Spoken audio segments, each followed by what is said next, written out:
Good evening, Tillamook High School football fans. It's warm-up time. Tonight, the Tillamook High School Cheesemakers open up the 2017 football season. Third year under head coach Kai Johnson, as the Cheesemakers have a lot of rebuilding that started a year ago. They've got all 5 linemen back. That certainly helps. They're missing the quarterback, but they've got a kid that they think is going to step up and get it done tonight here, and they've got another in the wings, and it's a perfect night for football at Doc Adams Field at Tillamook High School. The Yamhill-Carlton Tigers come into town for the first time. The two teams played a year ago out in Yamhill, and it was not a memorable night for the Cheesemakers, who really outplayed YC except for the mistakes they made, and YC scored late in the game to come away with a victory, and the Cheesemakers hope to turn that tide here tonight on their home opener here for the 2017 football season. Cheesemaker fans coming in, going to be a good crowd on hand, and again, a perfect night. Not many coats in the hands as they walk in the door, as the Cheesemaker fans going to enjoy football in the sun here on Doc Adams Field. We're going to talk to Kai Johnson about tonight's game after this word from the Tillamook Bay Community College. Welcome back to Cheesemaker Basketball and Warm-Up Time, brought to you by the Tillamook Bay Community College. Tillamook Cheesemakers and the Yamhill-Carlton Tigers. Cheesemakers, still a young team, but they're excited about their opportunities this year, and you'll hear that in Kai's voice as we talk to him before the game, as the Cheesemakers get ready to come onto the field for the first time this year. So before the game, we had a chance to talk to Kai, and here's what Kai had to say. Kai, you come into tonight's game, first ball game of the year, always great excitement around that, isn't there? Yeah, and it's absolutely perfect weather. We're 100% healthy heading into it. We are just ready to rock and roll at this point. We've had a really good fall and had some good senior leadership step up, and like you said, the excitement is just 100% there right now. Everybody's about ready to jump out of their shoes. We're tired of playing against ourselves, so this will be fun tonight. So when you look back at last year, this is a YC-less game. You should have won out there, and a lot of things went wrong. Ended up losing at the end. Kids you have this year, remember that? I would be putting it lightly. Yeah, we definitely remember that one. We spent a little bit of time watching the film, but to be honest with you, there were so many wrong things that happened in that game that it's hard to really watch it and say, well, what can we take away? Most of the things were self-inflicted. So, I mean, if we just take care of the football, and really that being more than anything, if we just take care of the football, if we snap it the right way, if we don't throw interceptions to the same spot 3 times on plays that are not supposed to ever be there in our playbook. So just playing, doing things that trying to do too much, the reality of the world, because that was the game that we totally should have won.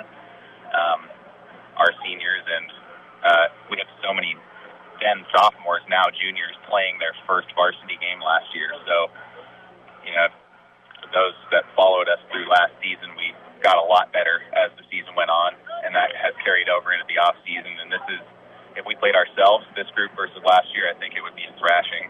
To be totally honest with you, we're much more ready right now than we were a year ago. So you had some really good kids you lost. Tyler Hurlem, of course, your quarterback, you lost him. How does your offense change? What do you look different this year than we saw a year ago? Well, Matt Silvera and Chad Warner, Matt being a junior, Chad being a sophomore, they're both getting their first real varsity quarterbacking experience. It'd be nice for us to get both of them in. Matthew's our starter. He's won that opportunity. He's proven himself to be a guy that can lead our offense.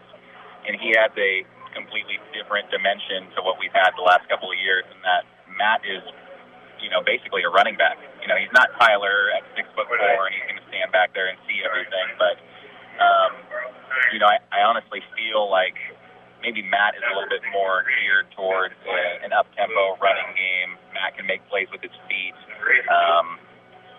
He's just going to add a different dimension that I think the defense is going to have to account for. And Chad, maybe is a little bit more like Tyler, but not quite the size. But Chad has done an awesome job the last especially this week in practice. I mean, every time we gave him a run at the starting quarterback job, he did a great job. So he really is right at Matt's heels right now, and hopefully we get a chance to play him both tonight.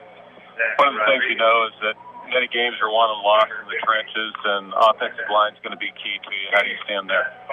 Well, this time last year we had 0 returning starting offensive linemen. This year we have 5, and they've all done a good job working their bodies out. Just across the line, you talk to any of them, and they would say how much different it is now than it was 1 year ago. Dawson McKibben's going to play center for us. He has just done an awesome job kind of being the leader there and the mental guy who can check at the line of scrimmage and see where we're mismatched or see where we're outnumbered and then communicate that across so we can get things lined up. But Michael Horton has worked probably harder than anybody in our program over the last year to get his body in shape, and he'll start at left guard, but he plays all across the board on the offensive line. So we have a lot of returning experience now, which feels good. And what's even crazier is that there's still only 1 senior in the starting group. I mean, we're going to have them all back for this year and the following year, too, which just says how young we really were last season. So how important is this game to get off to a good start, play well, hopefully pick up a win, but how important is this game to come to the next 7? Well, it's huge. And only an 8-game schedule, you got to win every single one to finish in the top 24 and give yourself a shot at the playoffs. But in terms of ourselves feeling good about where we're going, of course, we'd like to start the season off with a win. We feel like we got a shot to start the preseason 3-0. We really do feel that way, even though we won 2 of our last 3 last year. We turned the corner a little bit, and we played pretty tough against Scappoose and Banks and Astoria, too. Scappoose and Astoria, we played pretty tough against them. So I think we're trending in the right direction, and tonight would go a long way towards, we have 4 other home games this season, too. So hopefully we get the good feelings going early, and they last for about 3 more months. Well, Kai, you sound excited about this year. That means you've had fun so far. Hope it continues tonight. Absolutely. I think the most stressed out I've been all summer and fall has been that 1 hour before kickoff, just making sure everything, cameras are ready to go, and headsets and all that stuff. But once we get kicking off tonight, it's just going to be having fun and playing football. Well, Kai, wish you the best of luck. Thank you. Appreciate it. And again, we'd like to thank Kai for his comments for tonight's game on warm-up time. We'll be back with more warm-up time after this word from the Tillamook Bay Community College. Thank you. Just that by about 15 seconds. I know. First game.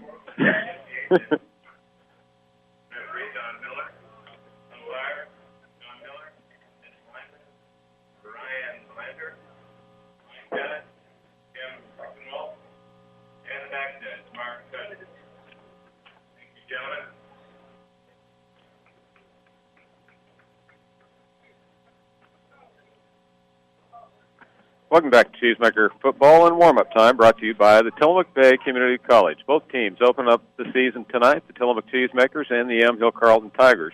Let's look at the lineups. First of all, for YC, no sizes listed on either roster tonight. We'll try to get that taken care of by next week. But they have the interior linemen. They have 4 of those listed. I'm guessing there's actually going to be 5. But, okay. Luke Sowers will add him on that. He's wearing number 63. Zach Anselade is an offensive lineman wearing number 67, a senior. Tyler Stiff is a senior as well. Zach Rodriguez is a senior, and Zach Culver is a senior. So all seniors on the line for YC. Quarterback's going to be Camden Myrick. He is a senior as well. And then the running back will be Colton Sidoris. Sidoris is a senior. And their wideouts will be Jacob Jarvis, a sophomore, and Chandler Morris, a senior, as a wideout. And they list a slot in Philip Antonik, and he is a senior as well. So 10 seniors in the starting lineup for the Yamhill-Carlton Tigers. Starting lineup for the Tillamook Cheesemakers. In the line, it will be John Abel. Abel is a senior on the offensive line, the only senior there. Mitch Zerker, also in the offensive line, a junior. Dawson McKibben, he's going to move to center, as you heard Kai talk about. Dawson is a junior and had a lot of playing time last year. Michael Horton, right next to him, is going to be is a junior as well. He'll be in the line, as is Brian Reeder.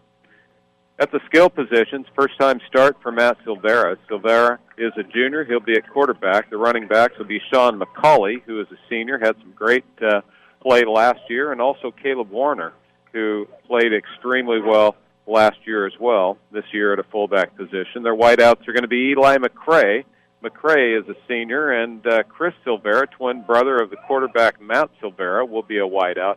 And finally, Landon Warner will be playing at tight end or wideout as well. So that's the starting lineup for Coach Kai Johnson and his Tillamook Cheesemakers. This has been warm-up time, brought to you by the Tillamook Bay Community College. Randy Shield, along with Nathan Ratcliffe, your broadcast crew, and Nate, nothing like the excitement of game number 1. Boy, talk about just not knowing where you're at. No idea. You have no idea. You've been beating up against each other for a couple weeks. You know, you think you've made some progress, considering, you know, offensive line in particular, considering where you were last year. You've lost your quarterback that you've been counting on for 2 years. You really have no idea where you're at. And you look good against the second team you have out there that you played the last 2 weeks against. They traveled over to, I want to say North Marion, to play in a jamboree last weekend, and Kai said that they had some snap trouble, but when that basic exchange occurred, they really didn't have any trouble moving the ball offensively. And so, for whatever that's worth, you know, you'd rather move the ball successfully in a jamboree than not. Sure. And so you're going to get an opportunity to come out and tee it up against a senior-laden team. You know, this is the team that we played opening week at YC last year, and boy, talk about a winnable game that we snatched a defeat out of the jaws of victory. Figured out a way to lose that one. Yep. Hopefully they return the favor tonight. As walking out and handing the ball is Tanner Richardson. Tanner going to be doing the kicking duties. He'll be kicking from the 40 on the left of your radio dial. No exchange students coming in? I don't know. I think maybe they're not here yet. Yeah, first time in probably 5 years that we don't have somebody from a kicker. Portugal. And Cheesemakers football season ready to roll. Richardson checks right, checks left. He approaches the ball, and he'll squib kick it at the 40, bounces up, 33-yard line, caught there, going to come near side, wrapped up, and down he goes. First contact made by the Cheesemakers' Alex Werner. And Werner, only a sophomore, gets his first varsity experience as well, and here we go. Cheesemakers will send their defense onto the field for the first time. The one I'm interested in watching is 35. I'm going to enjoy watching Austin Weeks play football. Oh, boy. Austin Weeks had such a great year last year. He moves to linebacker this year. He's a defensive back. He had just an uncanny nose for the ball. Just ridiculous understanding of where the football is. Cheesemakers set up in a 5-man front and then see what YC's doing, and they move to a 4-man front. They're a 4-3 right now. Split as a corner on the near side, Zeke Kuhn, his first opportunity as well. Quarterback sends motion. That's Myrick. Myrick, going to hand off, pitch right side, hit the line of scrimmage, going to dive ahead for a couple yards. He's carrying the ball was Colton Sidoris. And in at quarterback was actually Dylan McGinnis, as that is not who they told us was going to start at quarterback, but it doesn't matter to us either way. And so McGinnis, on his first pitch that time to Sidoris. Sidoris lines up right behind the quarterback in a shotgun set. And now they pitch it straight to him. They're going to run a reverse. Dropped in the backfield, picked up, dropped again, and finally taken down. On the reverse, it was John McGahee. And in, it was Landon Werner playing defensive end. No, I take that back. It was Sean McCauley that chased that down from the opposite side. And YC tried to do some trickery. They ran their quarterback in motion, snapped it to their tailback, who ran sweep near side and then pitched it to the split end going the other direction, but he dribbled it like a basketball. And now it's 3rd and long, almost 20. Back to throw for the first time. Quarterback thrown down to the flats and threw it about 8 feet wide and out of bounds, incomplete. And the Cheesemaker defense has held on the first possession of the ball game. Well, they got a little assist there from the offense, didn't they? Anytime you're dribbling the football going backwards, that's never a good sign if you're on offense. That makes the defense look pretty good. Back to do the punting. Looks like number 33, that'll be Philip Antonuk. As Kuhn comes out, boy, he's going to hard-nose that guy on the split end out here. And they're going to fake it. No, it's a rugby-style kick, and he kicks it high into the air. It's going to be short. Got to get out of the way. It bounces at the 45 and then continues bouncing down to the 39, and that's where the Cheesemakers will take over. So the Cheesemakers will have their first possession as they move left to right with the sun on their backs. Well, defense did exactly what they're supposed to do. And absolutely no wind. I mean, this is a very rare night at Doc Adams Field. Yeah, where you've got bright sun and no wind. Bright sun and no wind. Well, the only chance you have is in September, in February. Yeah, right. But sometimes October you get this, but it's about 28 degrees. One back in the backfield, just off to the left is Severa. Now motion. No, they're going to send two receivers from the left side all the way around to the right side. Chris Silvera and then McCauley also, and they'll hand off on the sweep to the right side. Cuts up inside. Oh, thought that was a face mask, but apparently not. Running hard and rolling forward was Eli McCray. Eli McCray is going to pick up about 7 on the play, and 4 of those were completely on his own. Cheesemakers, quick huddle, and then straight to the line of scrimmage again. There's a nice gap off the right tackle, but then Eli was able to deal with the contact from the linebacker really successfully. Play action, no. Quarterback going to keep it. Severa tries to get the outside, and now cuts back against screen. Not going to go far, and then the ball pops out. Ball loose on the ground, and YC says they have it, and they do. Silvera had that popped out from behind at about the 40-yard line. It kicked off and went back to the 40 of the Cheesemakers. We'll say it's the 41. And YC got on it. Probably fortunate they didn't scoop that and run. And Cheesemakers two plays and turned it over. Yeah, it was play action. Well, it wasn't. It was designed rollout, designed quarterback run. They faked the ball to Eli and then tried to go off right tackle and was indecisive. And you've got to be able to just put your foot in the ground and get what you can get. And it was on the cutback where he received the contact to pop the ball loose. Lundy hands to the deep back this time, straight into the line of scrimmage and immediately down. No gain on the play. Carrying the ball that time was, and the official's going to call timeout, Sidoris on the carry as well as McGinnis, the quarterback, on the straight handoff. They tried a couple things outside and unorthodox last time. This time they tried to go right at the Cheesemakers to no success. So who's the middle of that D-line? We got two. It looks like two 58 tackles. is one of the down people, No. which we don't have, so it must not be that. 74, that would be Perry Reeder No, in 50. there. And 50 would be Brian Rieger. Handoff near side. Inside, then outside, gets across the 40 down to about the 35-yard line. Going to pick up 6 on that play, and it'll bring up 3rd down and 4 in a 4-down situation at the Tillamook 35-yard line. Caleb Warner, defensive end on the near side, and another Warner on the other side, Landon Warner, no relation. And there's actually, if you go down the list, we'll have to look later, I think there's about 4 Warners on the field this year. Yep. Quarterback sends motion up and then slides to the right. They're going to run a pitch sweep. Right side, hit at the line of scrimmage, and down he goes. Landon Warner on the tackle again. Nice job containing out there by Warner, just what a defensive end has to do. He had pitch man in the quarterback-pitch relationship, and it's 4th down and 5. Cheesemakers.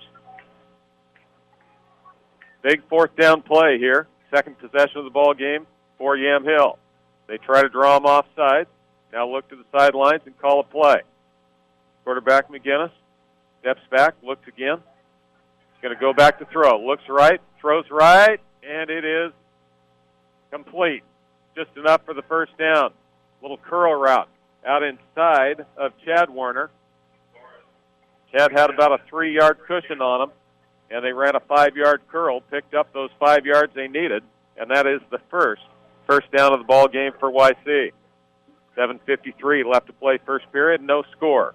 Pretty basic. I mean, just stared it down. Just a curl. Never looked at anybody else. Motion right to left. Quarterback going to roll to the left side. Stops, looks left. Now he's in trouble, and he's going to go down. Sean McCauley was the kid that made that play. Sedaris went in motion, and McCauley just went right with him. They're going to try to throw it into the flat to the running back in motion, and Sean just sat right on his hip. Had nowhere to go, and defensive end again. Nice job containing. Greg Werner calling the defenses for the Cheesemakers, and the Cheesemaker defense has been in the right place at the right time so far. Free safety out there for the Cheesemakers, Chris Silvera. As the Twins, now juniors, getting a lot of playing time this year. Shotgun set again. 2nd down and 20. Quarterback going to roll right to throw. Throws into the flats, has a man wide open at the 20. Inside the 20, down to the 15. Cheesemakers, just when we talked about it, blew a coverage. Yep. Nobody on the deep outside. Jarvis ran right by him. Apparently mixed up between the man and the zone, as there was nothing special about the roll. Quarterback rolls right. As Chad Werner going to come out real quickly. As into the ball game goes Caleb Boomer. Boomer, only a sophomore, good athlete. And it's 1st and 10, YC at the 15. Hands to the fullback, up the middle. He'll fight his way inside the 15, down to the 14. Werner in on the tackle, Caleb, along with Eli McCray. Cheesemakers have been around the football all the time. 2nd down and 9 from the 14. Defense was put in a pretty tough spot by the turnover by Chris Silvera, and you're one busted play. Jarvis picks up 25 yards on a missed coverage by the cornerback. Sedaris, the tailback or lone setback behind McKinnis.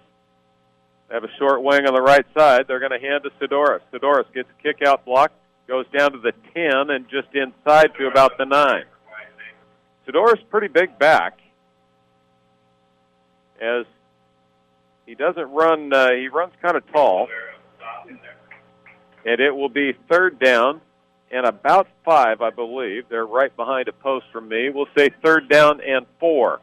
Just inside the 10, the ball rests. Cheesemaker defense trying to make their first big goal line stand of the year. YC gets set. 5:29 left to play. First period. High snap, going to roll left. Looks, throws into the flat. It's caught. It's a 5, and he's going to score. In for the touchdown is Philip Antonuck. And YC has gotten on the board first as they went play action to the near side. And the Cheesemaker giving chase there was Kenny Kramer, wearing number 70. Normally that's not the guy trying to cover a back out of the backfield. But in this case, the Cheesemakers give up the first score after the turnover. So a turnover, which was the nemesis for the Cheesemakers in last year's game against YC. And they're going to go for 2. They send motion from the wideout. Going to roll to the right side. Oh, that was a pick straight away, and it is caught and complete for 2. Went right through the hands of McCauley. So with 5:16 left to play in the first period, Tillamook trails 8-0. We'll be back after this 1-minute break for our sponsors.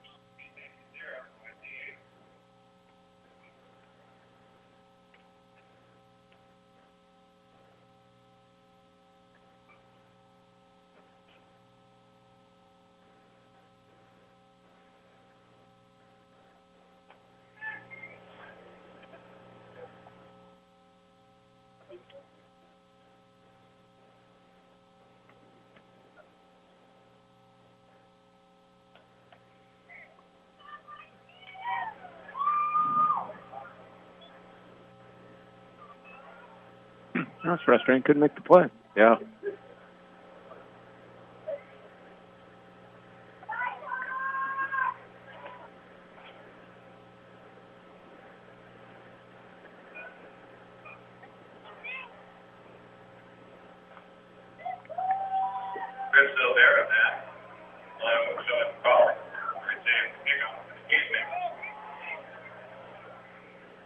Welcome back to Cheesemaker basketball, or football, sorry. First mistake. There'll be many more, don't worry. You're only one. Your quota's 1. Kickoff. YC straight down the middle, bounces back. It's going to be McCauley. He'll try to run it to the right side. Cheesemakers have some room. Gets out across the 30, makes a move, spins down at the 46. 6, he had one guy to beat. But a good return by McCauley, and the Cheesemakers have good field possession to start their second offensive possession of the night, but they trail 8-0. Yeah, that was a 41-yard drive that took 8 plays, 4.5 minutes, and that busted 25-yard pass play was really what hurt. But what's frustrating to me is that Tillamook wasn't able to make the standard defensive play. Yeah, you're going to make the mistake, but you just got to make the standard play, and they weren't able to do it. Cheesemakers come back to the line of scrimmage with the second possession, playing a real senior team. Going to run option near side, no room there, and down he goes. Going to be a loss of about 5 on the play, as Silvera ran the option to McCray on the near side, but they ran out of room in a hurry. And it'll be 2nd down and 15. Confidence is such a huge piece of this ball game. That wasn't even close. And the Cheesemakers need to find something to gain some right now. 2 receivers to the far side. McCauley all the way on top. High snap. Caught. Going to throw to the near side. Silvera. Silvera with the catch. Out across the 45 to the 50. He's going to pick up about 8 on the play as Chris Silvera on a short kind of a wide receiver screen. McCauley on the block and Silvera behind him on the catch. And it is 3rd down and 7 for the Cheesemakers. That loss on 1st down, pretty tough. Tillamook sends 3 receivers now to the near side. McCauley on the inside slot, back to throw. They'll throw the same thing. Chris on this side. Gets a good block, going to get ahead across 45, breaks tackle. 40, he might go. That's a 20, 10, touchdown, Chris Silvera. Silvera to Silvera for the first time this year. It was nothing special, just a quick hitch on the near side and a couple nice downfield blocks by McCauley and Caleb, or I believe that was Landon Warner, and the Cheesemakers on the board quickly, and they're down by only 2. Richardson going to come in to attempt the extra point. Chris Silvera bends over and rests a little bit as he sets the pad down. He will be the holder. Richardson gets set. There's a snap. It's a good one. Kicks up. Looks good. It is. And Tillamook quickly right back to within 1. 3:50 left to play in the first half. Tillamook trails 8-7. We'll be back after this 1-minute break for our sponsors.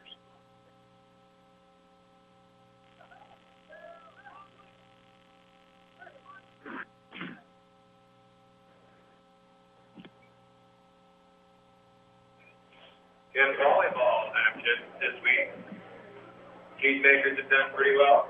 They beat Estacada in 5. Gritty comeback after being down 2 games. And yesterday they beat Newport Cubs in 3 straight. Way to go, volleyball.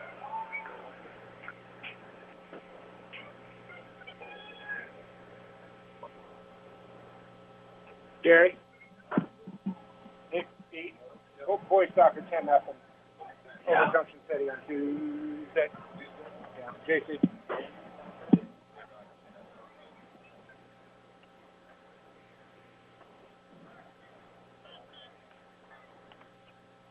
A long minute. Welcome back to Cheesemaker Football. Ranch Shield along with Nathan Radcliffe, your broadcast crew. Tillamook trails now by only 1. Is that a little Eggert down there, 27, as a ball boy? As a water boy? It sure is. Oh, my gosh. I can't believe they're that big. Kickoff near side into a little boy, picked up at the 30, and then runs into his own man, who took him down. Might be the best hit of the night. Zeke Kuhn was there to clean up whatever might have been left over.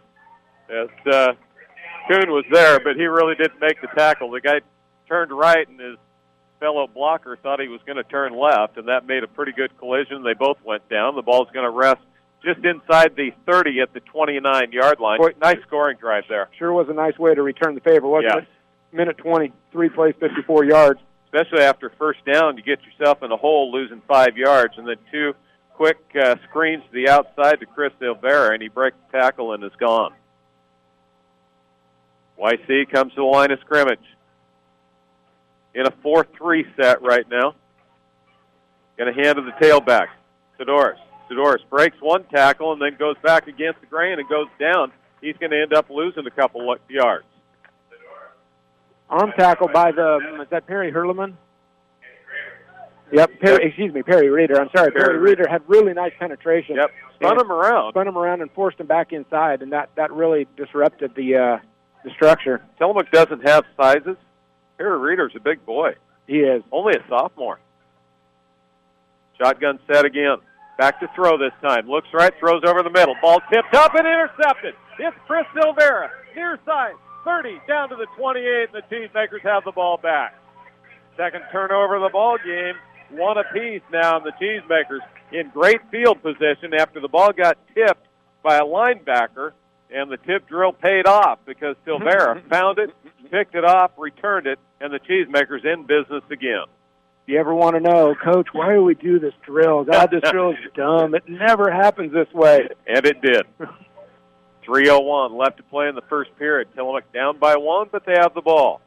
One back in the backfield is going to be McCray. McCray just off to the left of Silvera. McCray, he'll get the ball, run sweep right side, big hole, inside the 20, inside the 15, down to the 12-yard line. Oh, I take that back. That was Austin Weeks. Austin Weeks on his first carry. Weeks didn't play any offense hardly last year, and we told you he had great savvy and also a pretty good quick first step. One of the best wrestlers in the state as well. Has only played 2 years of football. Same set, same play. Sweep right side. Weeks again, inside the 10, and he scores! Runs over the corner for 6, and the Cheesemakers have taken their first lead of the year. 13-8, Cheesemakers with a lead. 2 quick plays by Austin Weeks, and the Cheesemakers take the lead. What was John Woodard's attitude on... If you run it once and they don't stop it, you run it again. And if they don't stop it, what do you do? Run it again. There we go. Just checking. And then you might run it the other way. Richardson comes in to attempt the extra point. Cheesemakers up 13-8. Good snap that time. Ball's up. And good. And the Cheesemakers back-to-back scores. And that one comes after a turnover. You got to like that. Tillamook leads 14-8 with 2:28 left to play in the first period. We'll be back after this 1-minute break for our sponsors.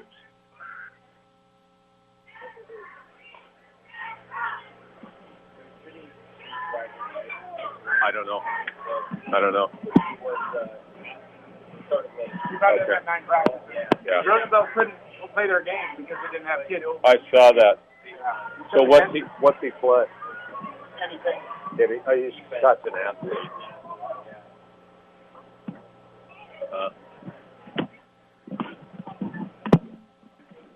Pretty good.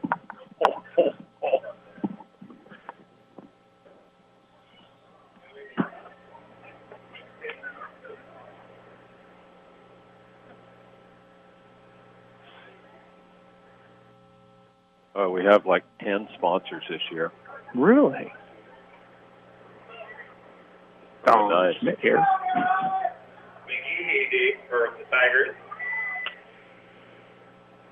Welcome back to Cheesemaker football. Great run by the Cheesemakers' Austin Weeks on his first one. Yeah, first 2 carries of his two. varsity career. He gets 16 and 12, and the 12 goes for 6 points as he takes all 28 yards.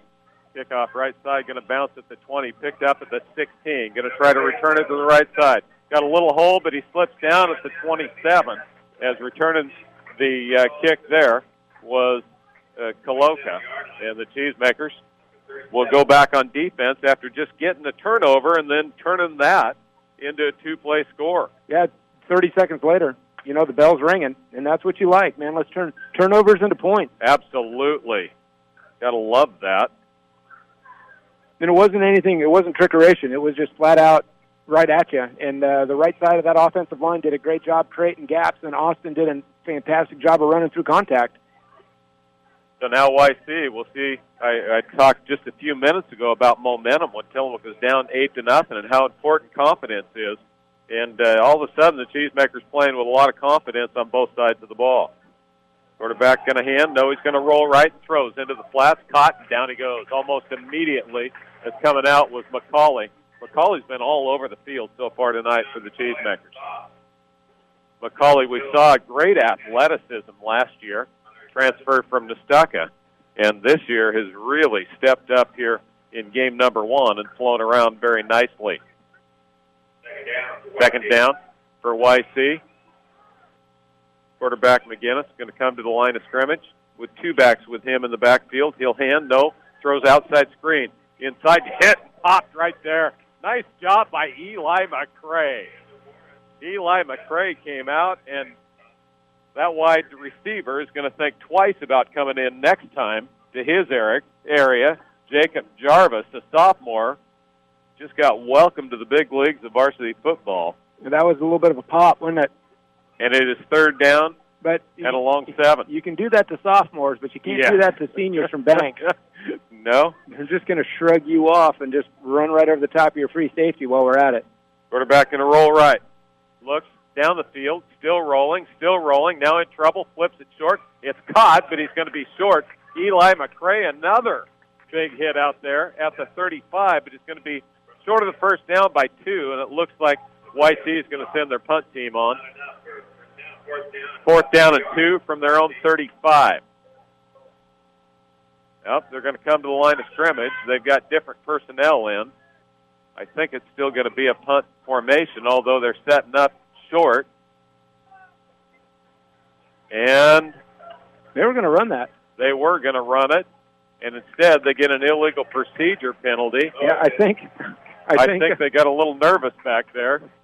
Yeah. And now they will bring their kickoff team or punt team on. I'm not so certain the kid receiving the snap did not actually step forward towards the line of scrimmage just to get an extra little jump on the rush. Their quarterback left. It was a complete different set. It looked like a punt formation, but the punter was only about 4 yards deep behind the center. And by the time he got the snap, he was 3 yards deep behind the center. He was not going to wait back there too long. They're going to run right, and now it's going to be a fake off the right side and breaks the tackle and just enough for the first down. Werner had him wrapped up, and instead the fake punt will give him a first down out to the 38-yard line. Boy, you got some stones, don't you? Yes, you do. I think that was called by the punter because it's a rugby-style kick, and he looked like he was going to kick it, but nobody came in and took him away. And all of a sudden he had a little bit of momentum. At the same time, if Landon Werner would have held on, right, it would have been a turnover. It would have been a turnover, and the Cheesemakers would have had great field position again. Instead, YC keeps their drive alive. Going to hand to the outside. Great job.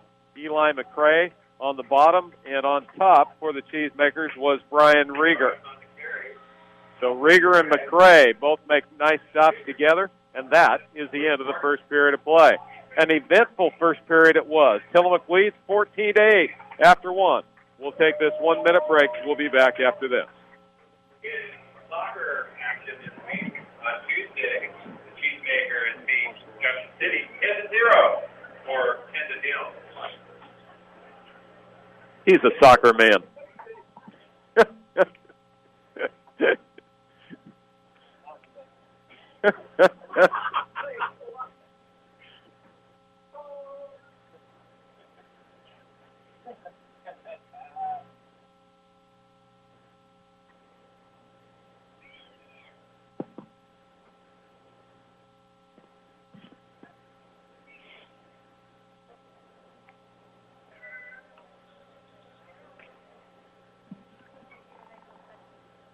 Hello.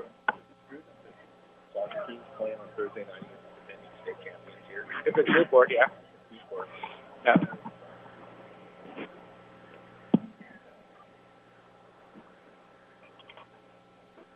Welcome back to Cheesemaker Football. We get ready for the second period. 2nd down and 10. Quarterback hands left. Outside he goes. Around the corner, out across the 40. Out to the 45, 50-yard line. Going to get the first down. As carrying the ball with Sidoris. Sidoris has been the workhorse as he picks up 11 on that carry, and that's the first time the Cheesemakers have really given up space around an end. Well, they gave up a little bit of space, I think, on that touchdown drive. They weren't able to make a play at the line of scrimmage, and so we'll see. YC got what they needed when they got that punt turned around. And picked up the first down. First down at their own 49. Sidoris again. Big hole up the middle, inside the Cheesemaker territory, all the way down to the 40-yard line as Silvera makes the tackle with Zeke Kuhn, but a gain of 11 on a little counter that time on the inside by Sidoris. Tillamook ends up having six snaps in the first quarter. It doesn't sound very good, right? But there are 2 touchdowns in there. So 89 yards on their 6 plays. The 4 rushing plays went for 30 yards. The 2 throws went for 59. 2 two-play drives. Quick strike. YC grinding it out, going forward, hands off to a different man. Ball's loose, they're going to call it down. He ripped it out. But that is Sidoris again. And Sidoris, the senior, has continued to carry the ball. 9 times for 27 yards. YC got 19 snaps off. Wow. In the first quarter for 43 yards. They rushed the ball 11 times and lost a total of 4 yards, threw the ball 8, completed 6 of them for 47 yards. Right? So statistically, YC possessed the ball, but Tillamook put the points on the board. Going to throw again, left side, incomplete. Hitting the man on the sideline, an out pattern. And ball was thrown, well, I don't know if it was thrown quick or if the cut was late, but Jarvis didn't have a chance. You know, that's a timing pattern. You know, that when the wide receiver snaps his head, he wants to see the ball in the air. And he snapped his head, and the ball was already by him. Zeke Kuhn, the sophomore, getting tested out there right now at a corner. Zeke, the brother of Rory Kuhn, who played last year, but also was the fastest man in the state of Oregon in track. Again, quarterback looks left. Now he's in trouble. Going to go down in the backfield. Harry Hurleman? It is no, it isn't. Kenny Kramer on the stop for the Cheesemakers. Poor quarterback turned right, and the running back went left. And the quarterback spun around left, and what he found was not his running back. It was Kenny Kramer coming down hard, wrapped him up, took him down, the loss all the way back to the 49. That's a loss of 11 on the play. It's 4th down and 21. Cheesemakers back to return the punt. Rugby-style kick going to come near side. He'll kick it away. It'll be Silvera. No, he doesn't field it. It bounces at the 20 and rolls all the way down to the 1. And that'll be where the Cheesemakers take over. Coach, why do we kick rugby style? This is so stupid. I run out, and it never works, right? Right there. It worked. And I'm not sure why Chris Silvera, though the ball was over his head. It got behind him just a little bit, and he was looking into the sun. And he gave up on it a little bit, and then it hit and got a 20-yard roll out of. What I've never understood with a rugby-style kick like that, they always kick to the right side if they're right-footed. Yep. Why don't you put pressure on out there and make them turn inside? It's just a defensive end boxing is all it is. It's nothing special. And that's something that, unless you have the same kicker 2 years in a row, you wouldn't know coming into this or be able to plan for it. My guess is by the second half, you might have a different plan. Well, at some point, you got to put it in because it's so prevalent. Yeah. Cheesemakers come to the line of scrimmage, 99 yards away from where they want to be. I-backs up under center, ball's fumbled. And somehow it rolled through, and Caleb Warner recovered it about the 4-yard line. Pick up a 4 on the rush. Caleb Warner, fortunately, was there. Otherwise, YC would have the ball at the 4 of Tillamook. Up under center for the first time, not a shotgun snap, and it was a center-quarterback exchange problem. The ball got to him in a hurry. 9:23 left. Going to hand off right side into the line of scrimmage out to about the 5. Couldn't tell who was carrying the ball that time. Looks like McCrae. It was. Picked up only a yard. As the official's going to call timeout as Chris Silvera comes out of the game. And might have a little bit of blood on him. So they send in for him Sam Connolly. 3rd down and long. Cheesemaker's going to throw. Looks right, jump pass into the flat. It's incomplete, and lucky it wasn't intercepted. Trying to throw to Landon Werner short, but stepping in was Jamie Garcia for YC. Jump pass. Yeah. And the Cheesemakers going to have to kick it away from deep in their own territory. Special teams are a third of the game. It is. It's the ugly third. And YC certainly, on their last punt, took a huge advantage, pinning the Cheesemakers way deep. And the Cheesemakers are short a person, and Tillamook will call timeout. 8:55 left to play in the first half.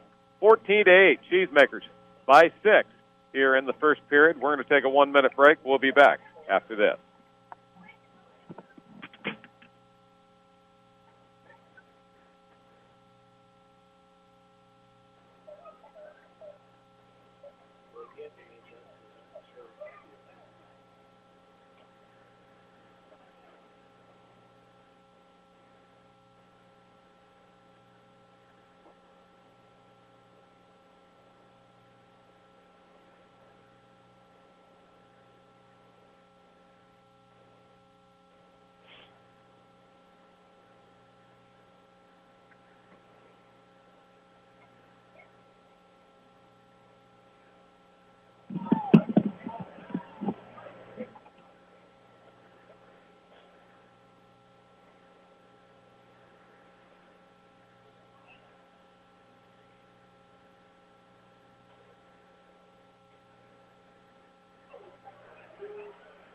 Cheesemakers kick deep, and the muff there by YC. Ball's loose and then picked up by YC. And at the 40-yard line or so, they're going to have possession as YC fortunate to come up with that ball. Really fortunate. Went right through his hands. And then bounced back towards Tillamook. But one of the YC blockers ended up picking it up, going the other direction. And they'll have it first down just inside Tillamook's 40 for their next possession. With 8:43 left to play in the first half, Tillamook leads 14-8. They've had 4 possessions in the ball game, 2 that went very well, 2 that did not. Isn't that the truth?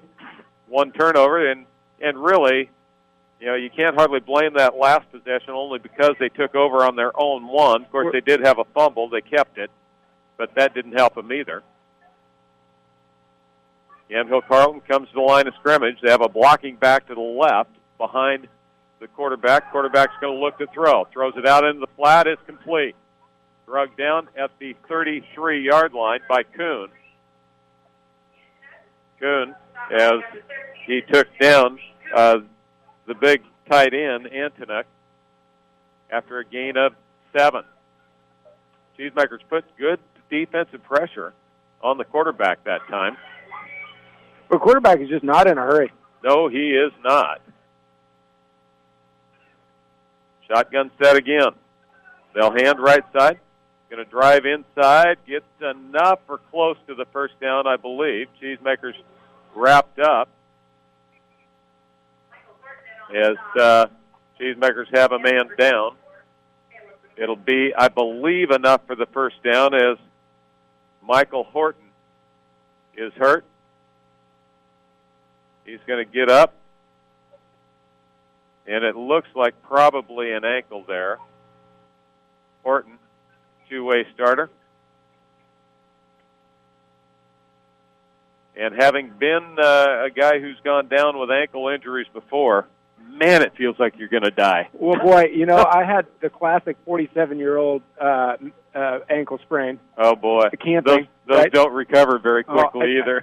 It's still, this was, let's see, was it the second week in July, and I was, we're packing up from having a 4-day camping trip over in the Wickiup Crane Prairie area.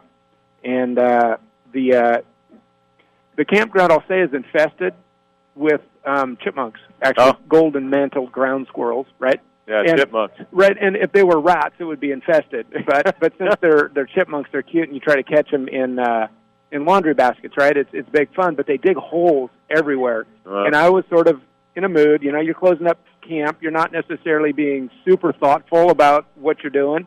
And I tell you what, I stepped in something about the size of a hefty trash can, and I felt like I just popped right off. I mean, I looked down, and I was expecting to see my foot stuck in the hole and like a stump hanging off my knee, and it wasn't. And but I tell you, that thing, it's still tender. It takes a long time, and that is not what Horton was hoping to see here in game number 1 for the junior. He's getting helped off the field, not putting any weight on it right now. I believe it's an ankle. I don't think they were looking at a knee at all. No, I don't think so either.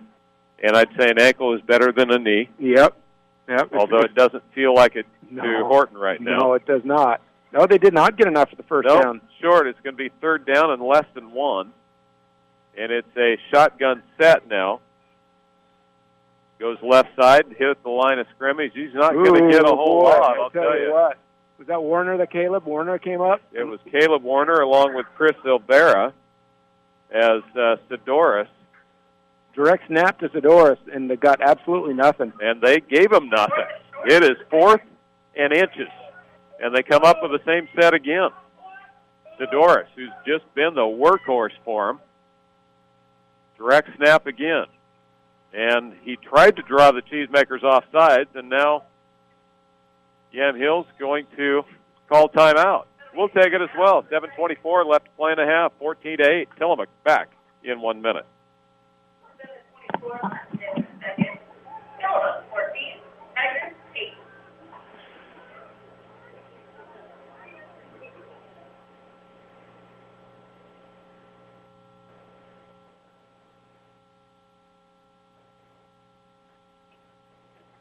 I think my stopwatch on there is going to work. Takes me 3 touches to get it started. Yeah.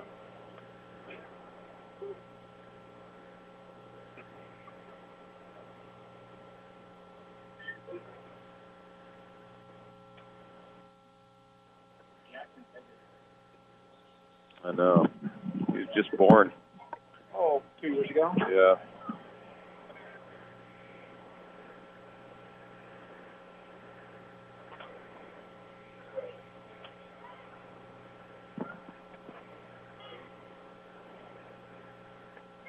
Fourth down and short. They're going to hand. No, going to look and throw down the field. It is complete. Great catch by the big tight end as Silvera was wrapped all over him, but the tight end, Jared Barrett, a senior, completes the pass all the way down to the 6, make it 7-yard line. So they rolled the dice on 4th and inches. Cheesemakers had it covered very, very well. But the bigger kid came down with the ball, and now they're knocking on the Cheesemaker door. As quarterback comes up, shotgun set, get a hand inside, and get taken down immediately again at about the 6-yard line. Might be a gain of about 2. As in on the tackle for the Cheesemakers, number 50, that's Brian Rieger again, who's done a nice job in the middle part of the line so far for the Mooks. Sidoris again on the carry. Stop telling you who it is because it's him every time. Quarterback now going to roll right and throws. Throws into the flats and he missed him. He had everything he needed for a score, and it was just a little flip, and he flipped it out a little too far in front. Well, and McGahey has thrown the ball really well. Thrown the ball 12 times, completed 8 of them. Yeah. You know, and has been really accurate, not in a hurry. You know, he was moving that time. My guess is, as with all quarterbacks, is when they start to move, their completion rate goes down, their accuracy goes down, and but that was nothing special. They've run that in practice 50 times. 3rd down and goal from the 5. Tillamook with a 6-point lead, hanging on to a 6-point lead here in the first half. 2 guys in motion. That's a flag, and they finally throw it. Well, there was great confusion by the flanker on the right side, Chandler Morris, also a receiver or a senior, as he was wanting to go in motion, but the up-back, Antonuck, went in motion as well, and that is cheating. Well, and it's not cheating until the ball snaps, and both people have to have, one of them has to have set for a second, and if Morris had just held his water, it would have been okay, but he just couldn't do it. So that makes it 3rd and goal from the 10. Changes play call just a little bit, I would imagine, as Sidoris in the backfield, the only back next to the quarterback. Quarterback looks right, but the flanker on the left goes in motion. He's open over the center, and he overthrew it. Incomplete. Has a little crossing pattern. Quarterback was the one confused that time. Yep. As He called for motion to the right, but the motion came from the left. But then he threw to the guy on the left, so I'm not sure why he was surprised that he was the guy in motion. Maybe he's crazy like a fox, no? Maybe so. 4th down and goal from the 10. Can Tillamook have a goal line stand and maintain the lead with 6:10 left to play in the first half? YC's trying to get it to him. Shotgun set again. Back to throw. Looks right side. Now going to scramble. Left side. Man open in the corner of the end zone, but incomplete as it's knocked down. The Cheesemakers' Kuhn was beat, but he hustled back and the ball just hung in the air, but now there's a flag down. That's probably going to be holding or a late hit. It's going to be one of the two. Oh, blow to the head by the Cheesemakers. That's going to give a half the distance and a first down. That will be just like a turnover. Yeah. Oh, but Zeke Kuhn was beat. He was just beat like a rented llama. And it just took so long to develop. But he had the wherewithal to look behind him and see where the open receiver was. He just didn't sit and stare. He reacted to the play and did a great job of coming back and breaking up the reception in the back of the end zone. It's not his foul. It's the foul is on the penetration from the defensive line. They will mark it half the distance of the goal line, so they mark it to the 5, and that should be a first down on the personal foul. And we'll see. They still have it as 4th down over there. Oh, yeah. All personal fouls become automatic first down. Well, and is it first down or 4th down? It's 4th down. He says it's 4th down. What? All personal fouls are well, unless they're not. So 4th and goal. So they get one more opportunity back to the 5 where they were before the procedure penalty. Shotgun set, motion left to right. Quarterback, back to throw. A little crossing pattern, in trouble, now going to scramble. Going to throw into the end zone. It's intercepted. The Cheesemakers intercepted. Good pressure put on by Kenny Kramer. And the ball was intercepted by Caleb Boomer, the sophomore. And the Cheesemakers not only get the ball back, but they just gained 15 yards of field position with the interception in the end zone as it comes out to the 20. Well, Zeke Kuhn made that play because he was locked up with Chandler Morris, I do believe, and it was motion coming from his side, and they wanted to run that little inside slant, and Zeke just ran right with him, hand-fought him the whole way, and quarterback just understood he couldn't make that throw, so then he had to roll. The pressure came from Kenny Kramer. The ball was thrown up for grabs, and it's awesome to see Boomer come up with the interception as a sophomore. So the Cheesemakers back on offense. Nice goal line stand. They almost gave it away there, but got tough. Back to throw, going to throw near side. Weeks on the reception. Weeks gets it out across the 20. He's got some room at the 30. He's on his horse to midfield, to the 20, to the 10. Touchdown, Cheesemakers. You know who made the play? It was Caleb Warner. How many kids did he block? He blocked everybody that was there. Caleb Warner on the block, a couple of fellow wrestlers there as Austin Weeks goes 80 yards on the reception for the score. Caleb just comes back and smokes 2 kids and just turns them inside out. And Austin Weeks has touched the ball 3 times tonight. 2 of them have been for scores. 20-8. Cheesemakers with a lead. 5:41 left to play in the half. Talk about demoralizing, no? Richardson in to attempt the extra point. Ball's down. Kicks up. It is good. 21-8. Cheesemakers. 21 unanswered. 5:41 left to play in the first half. We'll take a 1-minute break. We'll be back after this.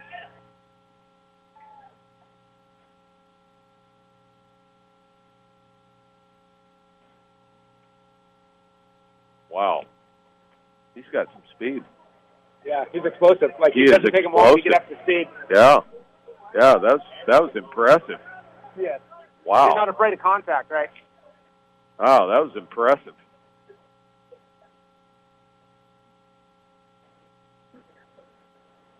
Yeah, how come the bell's over there? Keep ringing the bell, Jerry. That's right. Come on.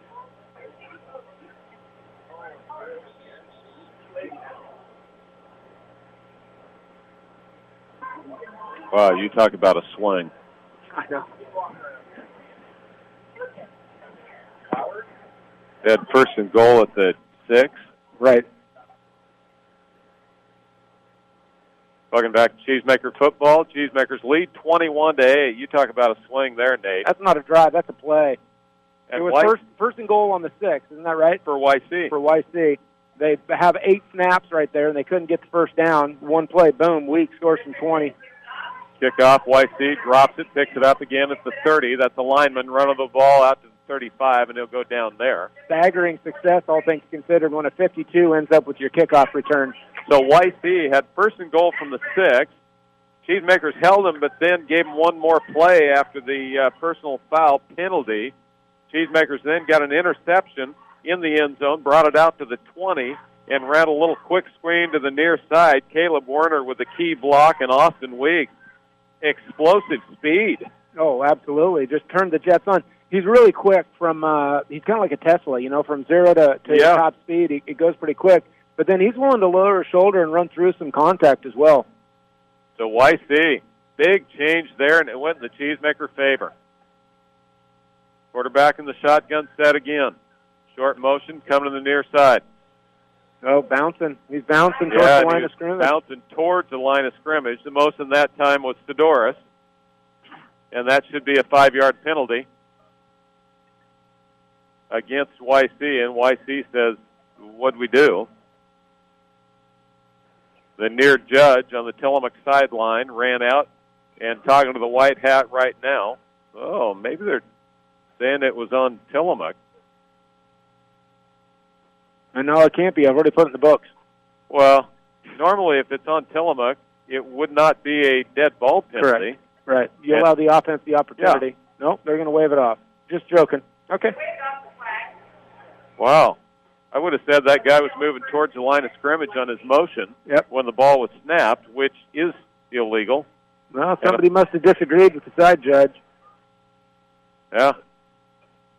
So, no harm, no foul, no play. We start over.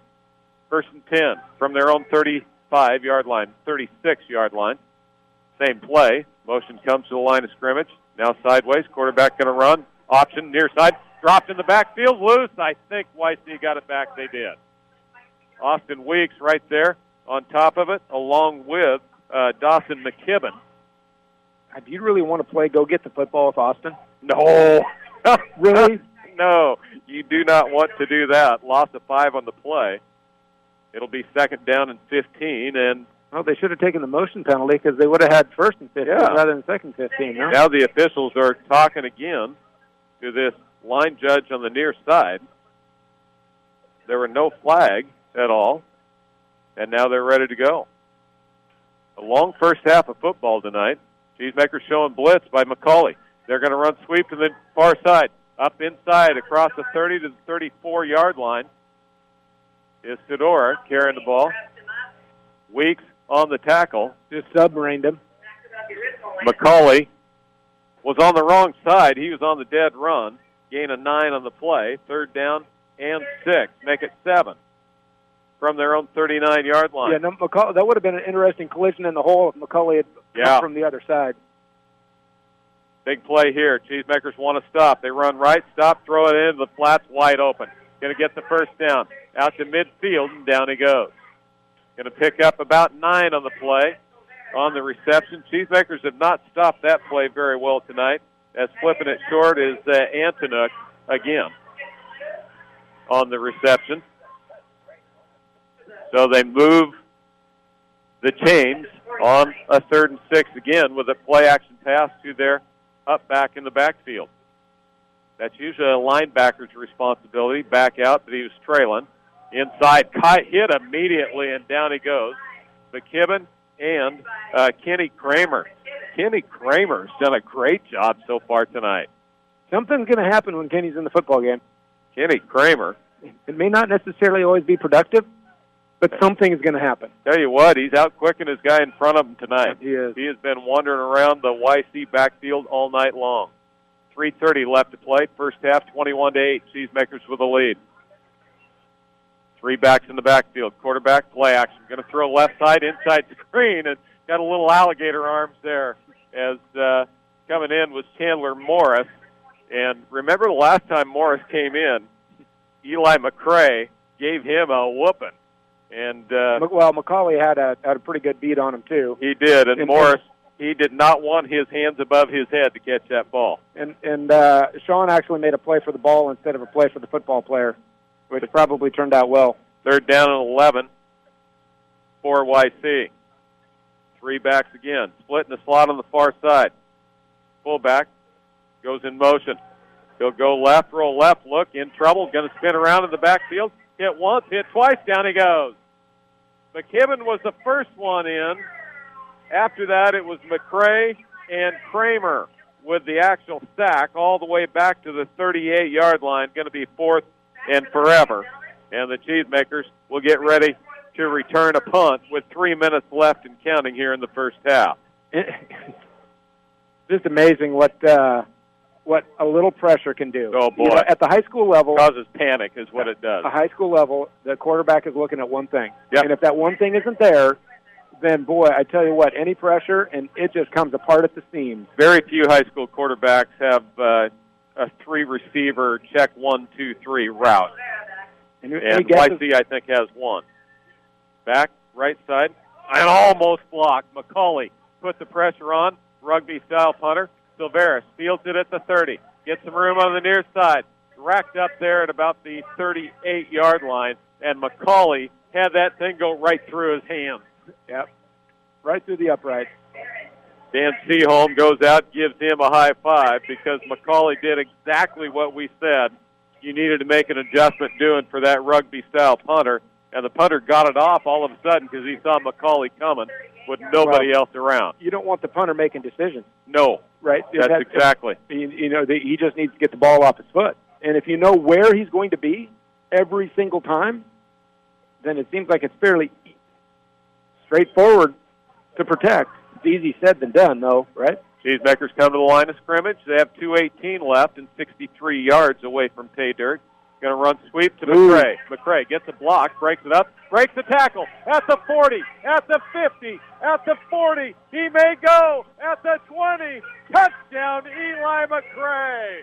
On the sweep to the outside. He got a couple of great blocks on the outside, and the Cheesemakers have put another one on the Yamhill-Carlton Tigers.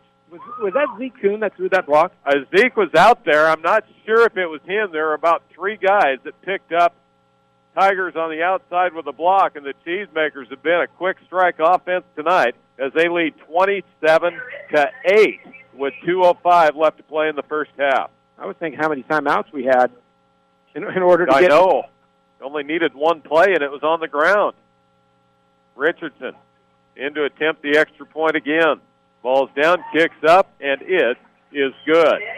The Cheesemakers looking good in their first half of football this year. 28-8, they lead over YC. We'll be back with more after this word from our sponsors.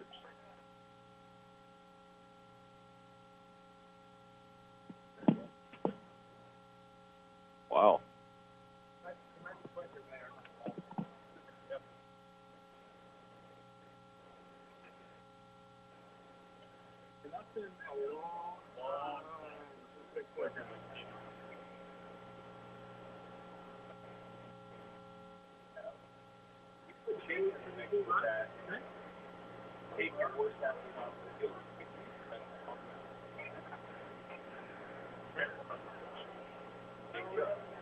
Yeah, you haven't tried to find it?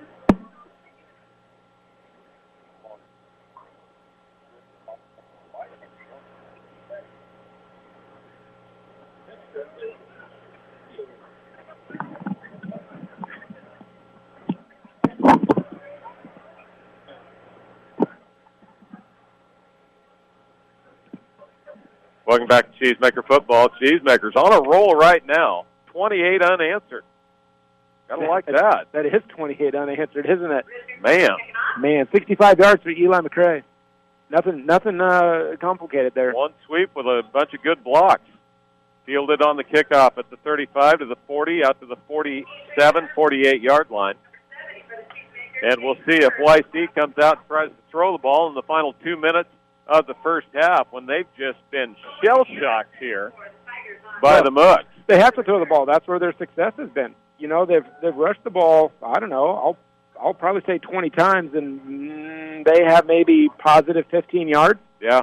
They can't run the ball with any type of continued success over the long run. They have to throw the ball in order to have that. And really, they've only run about 3 pass plays. Yeah.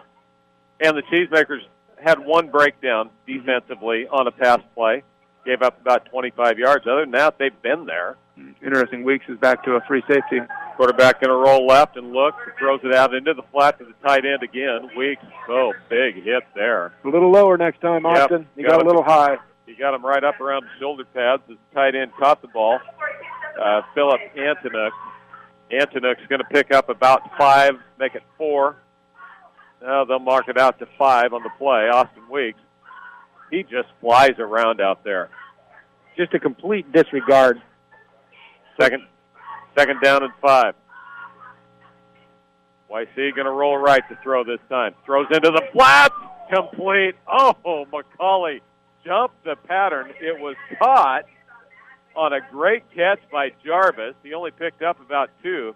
That was a short down and out. McCauley jumped the pattern, but he just couldn't reach it. As the ball, if it had been thrown a foot shorter, would have been 6 for the Cheesemakers going the other way. So as a defensive coach, what do you think about that? That's the second time Sean's made a play on the ball, not the receiver. I love it because that was the right play on the ball. It was a fantastic catch on a high throw, but 80% of those passes you're going to pick up. Cheesemakers jumped defensively, but apparently not offside, and so they get back. 3rd down and 2. Going to throw again. Looks left, hangs it up, has a man open. Complete at the 20, at the 10, down to the 3-yard line, and down there. McCauley, that was a little pump and go. He sucked up a little too hard. Jarvis over the top with a nice catch, and now YC with 28 seconds left has the ball at the 2-yard line here before the end of the first half. Sidoris on the shotgun set, runs it right side, stands him up, and I don't think he got it. They're going to say it was short, and they will whistle a timeout with 13 seconds left. It looked like he was going to get in easy,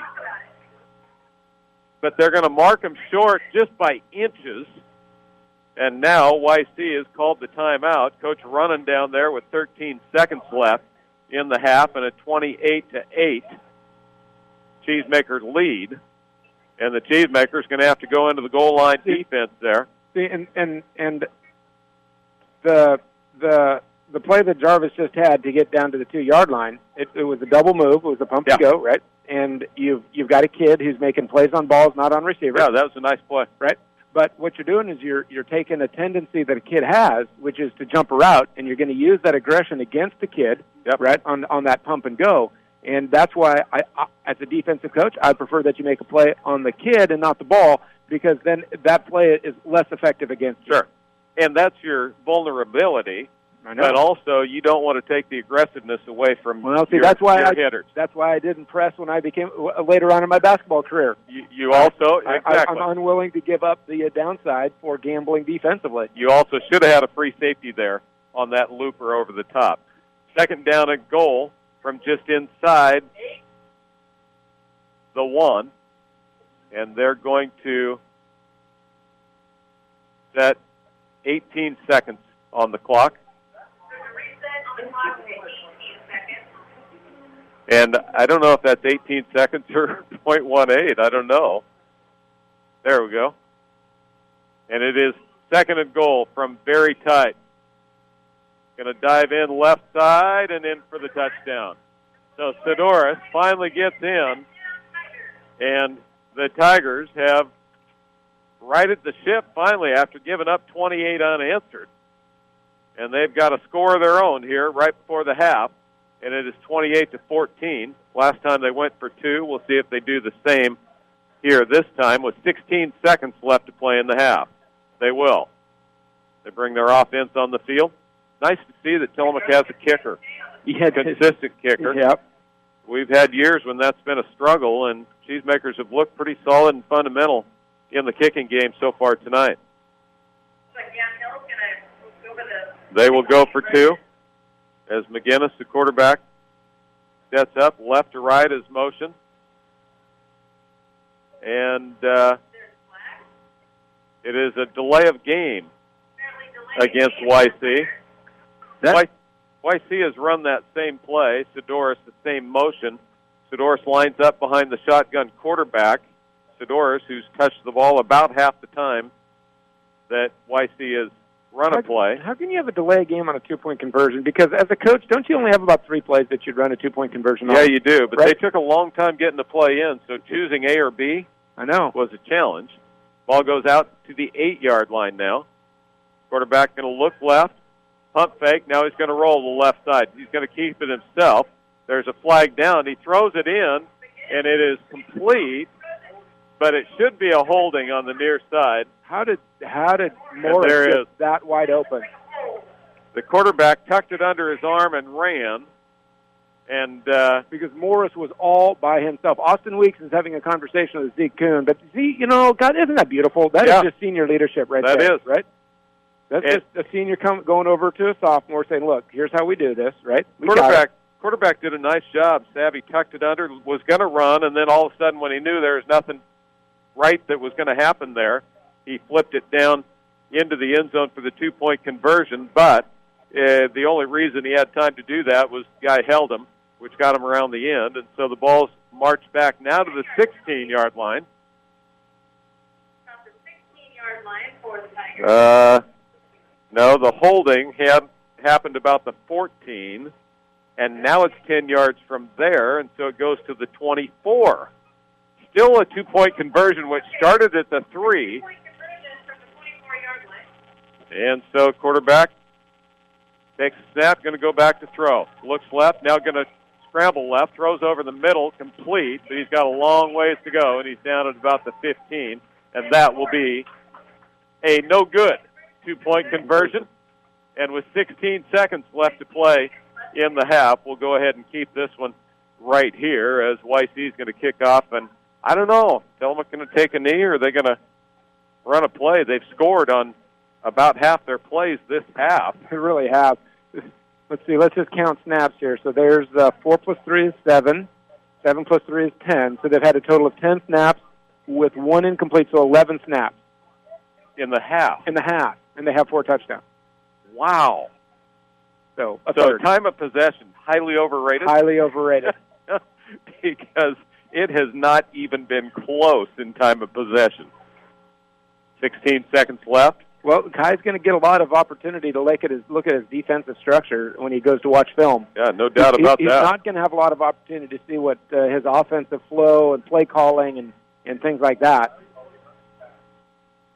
So the Cheesemakers will get ready to return the kick. Out in the front row, Gunnar Johnson. Also out there is Max Brown. And they will chip it to the near side. Landon Werner going to return it. He gets the near side, runs over a man. Oh, and then a piling on. But maybe it's a tripping on, and the Cheesemakers will have the ball with 11 seconds remaining. Oh, you got to run a play. Oh, I don't think there's any reason you don't. It probably won't be a chancy play. But they've pitched the ball out to Weeks, and he's gone for 6. They've done the same to McCray, and he's gone for 6. So we'll see what happens. 28-14, Cheesemakers up by 2 scores here. I mean, it's only 51 yards. I know. Really, I mean, that would be one of their shorter scores of the night. Out of the ball game late comes Clayton Lundy. And it'll be Caleb Warner coming clear out to a wideout, and there's a delay game on the Cheesemakers. Well, this play is not going to be determined by 5 yards. No, it is not. So whether it's 51 or 56, if you were going to get 51, you're probably going to get 56. It wasn't like he has to flip the page over and go, now I got to call something on my 56-plus yard side. What? No big deal there. Nope. You got 11 seconds remaining. Oh, now he's going to have to take a timeout. Oh, this just irritates. That's because there's only 10 guys out there. Well, we'll see who comes on. Yep. And the same guy that just came off, that was Clayton Lundy. I told you he came off late. That got him from 11 to 10. Normally, that's not a good thing. Typically, you like to play with 11. That's kind of the rules. Yeah. Well, you're allowed to play with 10. Yeah, if you want to. Just can. Probably not a good plan. So, first half of football, Nate, that you've seen out of this group? Well, a lot of offense, man. I've got my entire front side of the scoring summary covered up. Like we've played games where you'll get 3 scores in the game, right? I don't have the stats from last year, but wasn't it like a 7-0 or a 14-7 or something? It was a real low-scoring game, right? And just a comedy of errors. And so far tonight, it has not been that way. No, absolutely not. What we don't know is can Tillamook sustain a drive? Yeah. That's really the only question. We know that Tillamook can defend, but can they sustain the drive? Shotgun set, ready to play. 1st and 15. High snap, caught by Silvera, still going to run, in trouble, going to go down. So the snap was too high, too quick. Cheesemakers were lucky to get a piece of that, and that is the end of the first half of play. Although the last couple plays were not anything fun or exciting, it was a really good half of football for the Cheesemakers. They put 28 on the board. They lead 28-14 after the first half of play. We're going to look at the stats, scoring, summary, and all that here at halftime after this 1-minute break for our sponsors.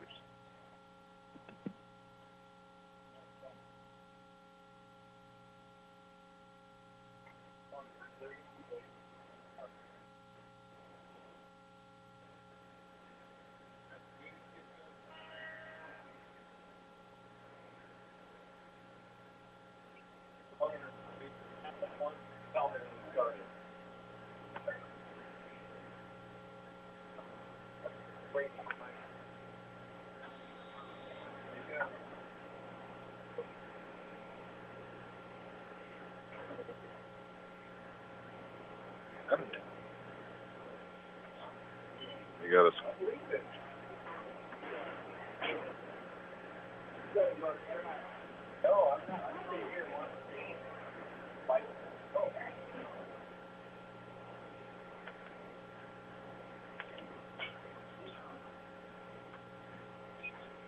Welcome back to Cheesemaker Football. As Tillamook Cheesemakers are up 28-14 at halftime. I'll tell you how that happened. It started with a YC score as YC, Antioch took it in from 9 yards out. 2-point conversion was good, and it was an 8-0 YC lead right off the bat. The Cheesemakers, though, came right back as Christian Silvera on a 50-yard pass play from his twin brother got to the first score of the year. The extra point was good by Richardson, and it was 8-7. The Cheesemakers then got the ball back quickly after an interception by Silvera, and with just 2.5 left to play in the first period, Weeks was handed the ball 2 times in a row. He got all he needed, in fact, 28 yards in those 2 plays, including a 12-yard scoring run, and his first touchdown of his career as a senior. He went 2 plays, 28 yards, only 30 seconds. So the first scoring drive was 1:20. The second scoring drive was 30 seconds. Cheesemakers led 14-8. Tillamook wasn't done. 5:40 left to play in the first half. Weeks took a pitch on the outside, went 80 yards. I believe that was a pass, wasn't it? As he threw it outside, got a big block from Caleb Warner. Yep. And 80-yard pass play, 1 play, 20 seconds. That came after an interception in the end zone by Boomer. And the Cheesemakers, all of a sudden, were up 21-8. And their scoring blitz was not over because with 2:05 left to play in the first half, just a handoff on a sweep right to Eli McCray, and he went 65 yards. The extra point again by Richardson was good. All 4 extra points were good by Richardson. And the Cheesemakers led 28-8. So the scoring drives by Tillamook, 1:20 and 3 plays, 2 plays in 30 seconds, 1 play in 20 seconds, 1 play in 15 seconds. That is how you score points in a hurry. If you want to be in a track meet, it looks pretty good. Yeah. If you want to be in a dogfight, not necessarily. Cheesemakers will be in the dogfight, but it's really good to see their explosiveness, at least over YC. The YC turned around and got the ball back with 2 minutes left. They used 1:45 of that to drive down the field. 5 plays, 51 yards for the score. 1 yard dive by Sidoris. The big play there was a 41-yard pass play to Jarvis. That's where we are at 28-14 here at the half. The Cheesemakers up by 14. That's a really good thing. They played well and looked good. That's also a good thing. In the first game of the year, they've shown some lightning. Well, they have, and one of the things that the kids talked about in spring of last year is how far advanced they were this year in comparison to last year in terms of understanding what Coach Johnson wants. Yep. Like, there isn't a new vocabulary. There aren't new route trees to learn. Everybody understands what it is that Coach wants, and that really accelerates your learning curve.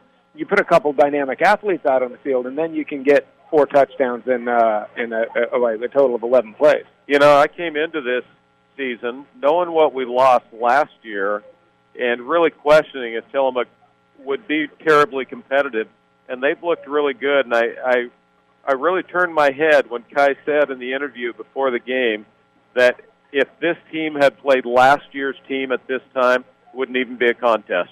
They're a way better football team. It was his indication coming in. Interesting. I'd say that's probably true because YC's the same team. It is the same team. They're all seniors. Right. And it's not because they graduated all seniors last year and then they had to reload their JV squad up to the varsity. It's the same exact crew. And last year the YC coach, it was his very first coaching game, very first game you'd ever coached, and it was a brand new program for him as well. And the kids are playing really well. What I want to know is, can they sustain a drive? Yeah. Do they have the patience and the resiliency to be able to convert that really tough 3rd and 4? And fortunately, up until this point, they haven't had to. Not yet. They will. I mean, they're going to be faced with that, and it could come the second half. YC has a little momentum going to the locker room. We're going to look at the halftime stats. We'll do that and more after this 1-minute break for our sponsors.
Welcome back to Cheesemaker Basketball. Football. That's two. Now you got to start putting quarters in the jar. You get a mulligan. Yeah, brother. You know, you do a whole lot more basketball than you do football, and it was the last thing I did. There we go. Well, that was in March, though. It was. That was a long time ago, and there's no other. Boy, that sure was fun. That sure was fun, wasn't it? Wasn't that fun? A great run that Coach Warner had down the stretch, going to Ontario in a play-in game, winning that first-round playoff game. Probably one of the greatest games I've seen, going to LeGrand and beating a really good basketball team there, and then turn around and coming to beat Banks on the third attempt and the fourth attempt of the year after 3 losses against a team that really have more talent than you did, and you just flat-out played them. Yeah, if you could win 3 games in a row, those are the 3 you won. Oh, it was so much fun. It was much fun. Such a great run. Went into the state semifinals before finishing 5th, I believe it was. Yeah, fourth, something 5th. I don't know. And but it was a great run and great fun that we got to experience last year. Maybe that's why I'm stuck on basketball. But now football season, good first half. Oh, great of the first half. game. Yep. Hey, what about the stats? you flip over to the team side first, and we talked about time of possession. Tillamook gets 11 snaps off for 239 yards.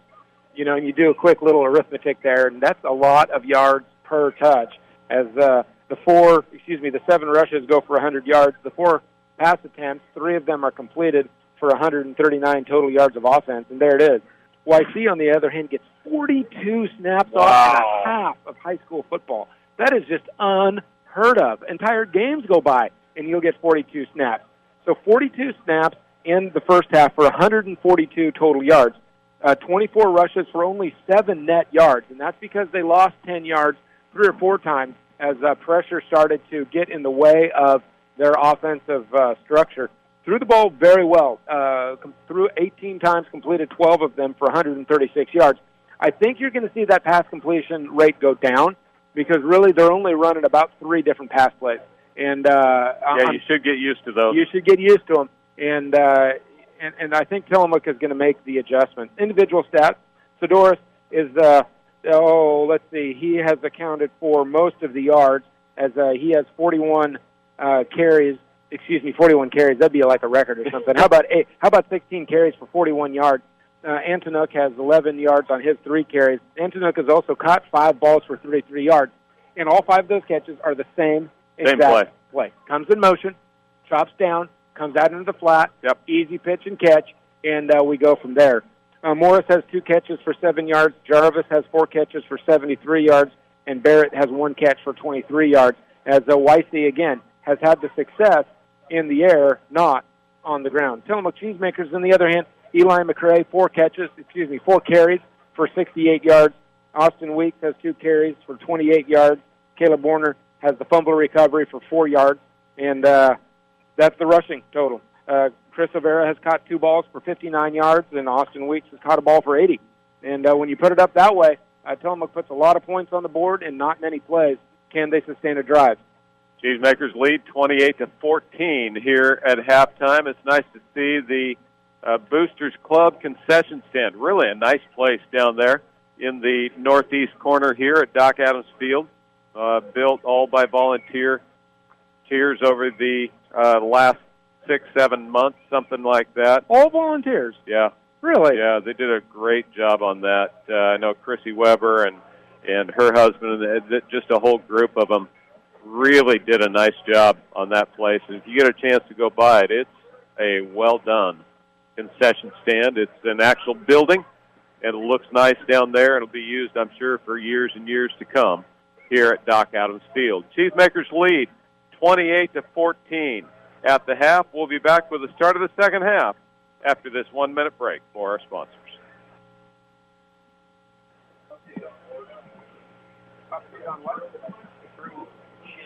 Oh, okay.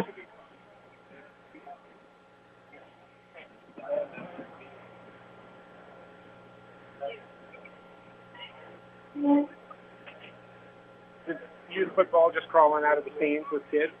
Or has that started yet? Little kid football? Has that started?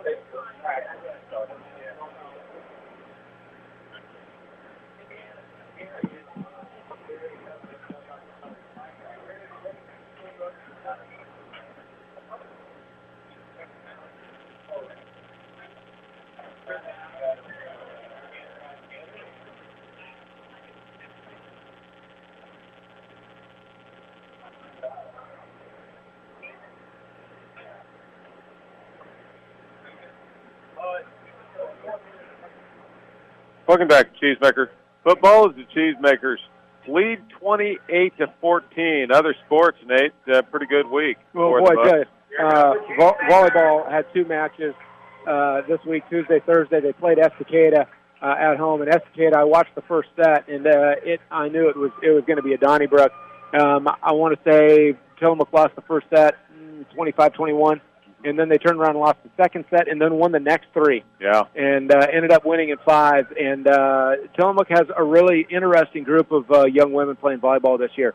For the first time, they've got, I shouldn't say for the first time because Jordan's wife played volleyball as a freshman, but they got 2 freshmen who really compete well. They've got a group of upperclassmen that really have good compliments all the way around. I traveled to Newport on Thursday and won in 3 sets, so it really wasn't much of a contest in Newport. I talked to JV2 coach Erin Matthews, and she said she got home on the game to Newport at the same exact time of day she got home after the Tuesday 5-set match. An hour and a half trip later. Yeah, it really did, and they stopped for dinner, too, by the way. Wow. So the Estacada match was long. Everybody played 5 sets, and it was good, energetic volleyball, there's no doubt. Boys soccer played here on Tuesday and played a Junction City team that really fields only one squad, and that's pretty tough if you really what you're doing is you're playing a JV team. And Tillamook came out and led in the first half 2-0, ended up winning 10-0 by the time the final count was over. I don't think girls soccer had a game this week, but and maybe feels like they did play on Thursday, but I don't know that for a fact. But really, the big event. It's tomorrow. Not this. It's not this. It's tomorrow. You couldn't fit all the people that are going to be here tomorrow in this stadium because the Tillamook is going on up the Kilchis River at the Zweifel Hydrangea Farm. Yep. And if you go anywhere tonight, you'll see buses, big buses, little buses from all over. I saw a Bainbridge Island bus come by today. How fun is that? And what a great weekend to camp. Oh, it's like 1,000 teams. Or make that 100 teams with 1,000 runners or something like that. I mean, it's huge number of cross-country runners. And I got to tell you, our girls were as good as any last year. And they're better this year. That's what I hear. My understanding is that probably runners 6 through 10 would take second in league. Wow. They couldn't beat our 1 through 5, but they could beat everybody else. So Pat stacked it up again. Yeah, he's got his own girl running now. He does, freshman. Yeah. Yeah, and so there's a pretty good group coming. I'm sure they're anxious to get on track up there at the Hydrangea Farm tomorrow. If you haven't ever seen that, that's a really special event. I haven't ever gone to watch it. It's really worth it. I know. You drive up there, you park, you walk out, you can see kids take off, running around out there, and then they have this mud pit that they have to run through. It's the Tillamook. It's not a typical cross-country event. This is not run out on a golf course. No. You run through the river a couple times. You run through the mud hole a time or two. I mean, it is special, and it is worth seeing. That's Zweifel's Hydrangea Farm up the Kilchis. You don't have to know where it is. Just drive. You'll see all the buses. Did they run a shuttle service there? They do. There's actually parking down in field just by the Logan Bridge, and then that'll shuttle you up to the actual part or place where the race is. So the Cheesemakers will get the ball to start the second half. YC has some momentum as they scored in that last 2 minutes, last 30 seconds. But then they got to kick the ball away. But now they're going to give it back to Tillamook. Because we take turns, don't we? We do. And we gave them the ball to start with. And so YC will kick right to left across your radio dial on this absolutely perfect night for football in Tillamook. Low line drive kick, going to go all the way back and picked up by Silvera. No, he doesn't. He dropped it, and I think YC came up with it. They did.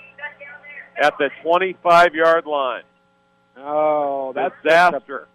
Big, wet squelch is what that is. So the Cheesemakers, it was Chris Silvera back there that bent down to pick it up, and it hit his foot right as he reached for it, and he kicked it forward. And one of the Tigers came down the field, and so Tillamook has put their defense in a tough situation right off the bat here. Well, they put them out on the field again. They've been on the field the whole night. They sure have. Even when you think you don't have to be on the field, you better be ready. Quarterback hands to the fullback, straight up the middle, going to get some room. Hard run that time, inside the 20, going to pick up about 6 for Sidoris. Sidoris nearing 20 tackles, or 20 carries. That was his 17th of the ball game in a half plus one play. That's a workhorse there. Yep. And the punter and a linebacker. Yep. Gain of 7. Cheesemakers shift defensively. Play action. Quarterback going to roll right. Throws into the end zone. Intercepted. Cheesemakers picked off. Caleb Boomer again.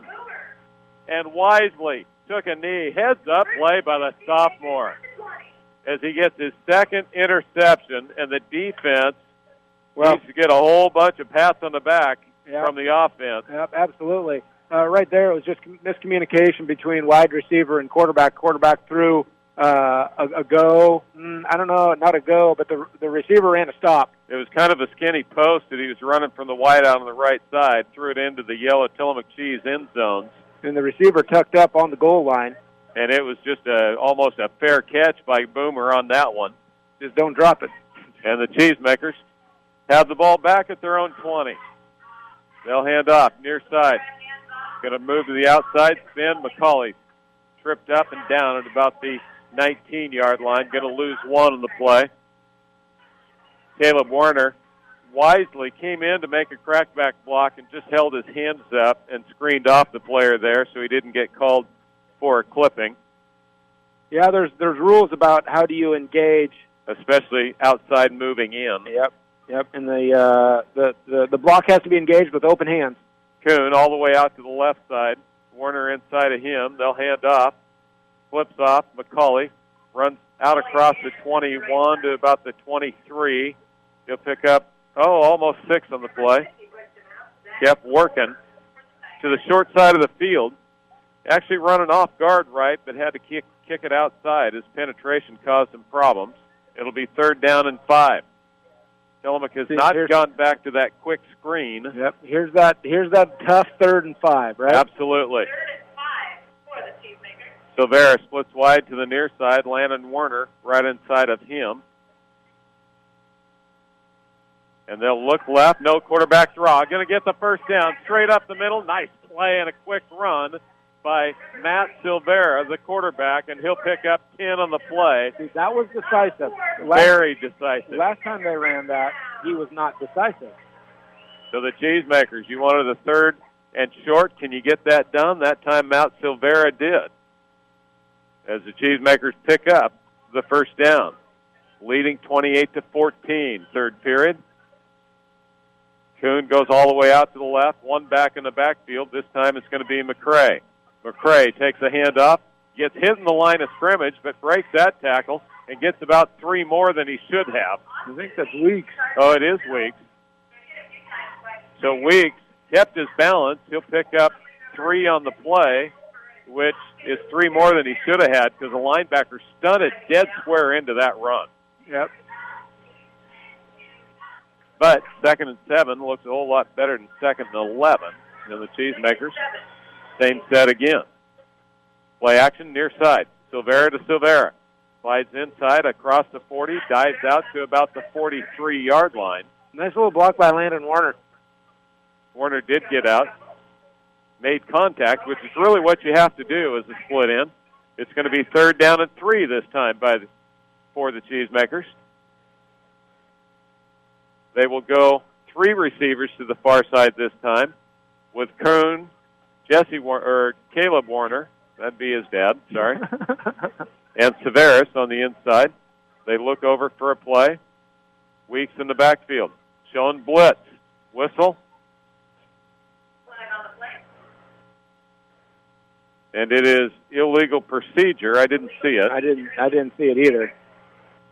So it's going to be 3rd down and 8 instead of 3rd and 3. They were running Weeks on the inside, and YC was sending everybody that time. Yeah, but the whistle blew and everybody quit because that's how the game's played. No. So they will march it back now. Took them a long time to decide to do that. Goes back to their own 38. 3rd down and 8. Make it a long 7 for the Cheesemakers. Quick snap, left side. Silvera, inside screen. Complete. Going to get enough for the first down. Boy, that's a thin slice of heaven, isn't it? Christian Silvera had a very small window there on a little flip on the inside. Matt, his twin brother, gave him a throw, and he picked it up and then ducked his shoulder and his head, and he got just enough for the first down. Cheesemakers keep the drive alive. This is more plays than they had in the whole first half. First down, Cheesemakers. Going to look right, roll right. Throw, incomplete, should have been intercepted. Dropped on the outside by Chandler Morris. little miscommunication there. Well, pressure.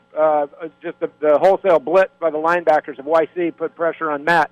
He overthrew the pass. Landon Warner got as high as he could in order to try to catch that thing, but fortunately he disrupted the line of sight for Chandler Morris, and that's the only reason it wasn't an interception. 2nd down and 10, Cheesemakers. Checking in is Maxwell Brown at tight end on the right side.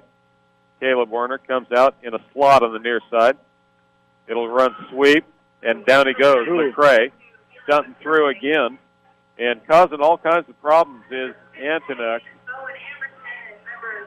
Antonuck ends up dropping him for a loss of about 3, and it's 3rd down and 13 for the Cheesemakers. They're sending linebackers almost every play right now. Yep. Just pressure, pressure, pressure. So what do you do to defeat that?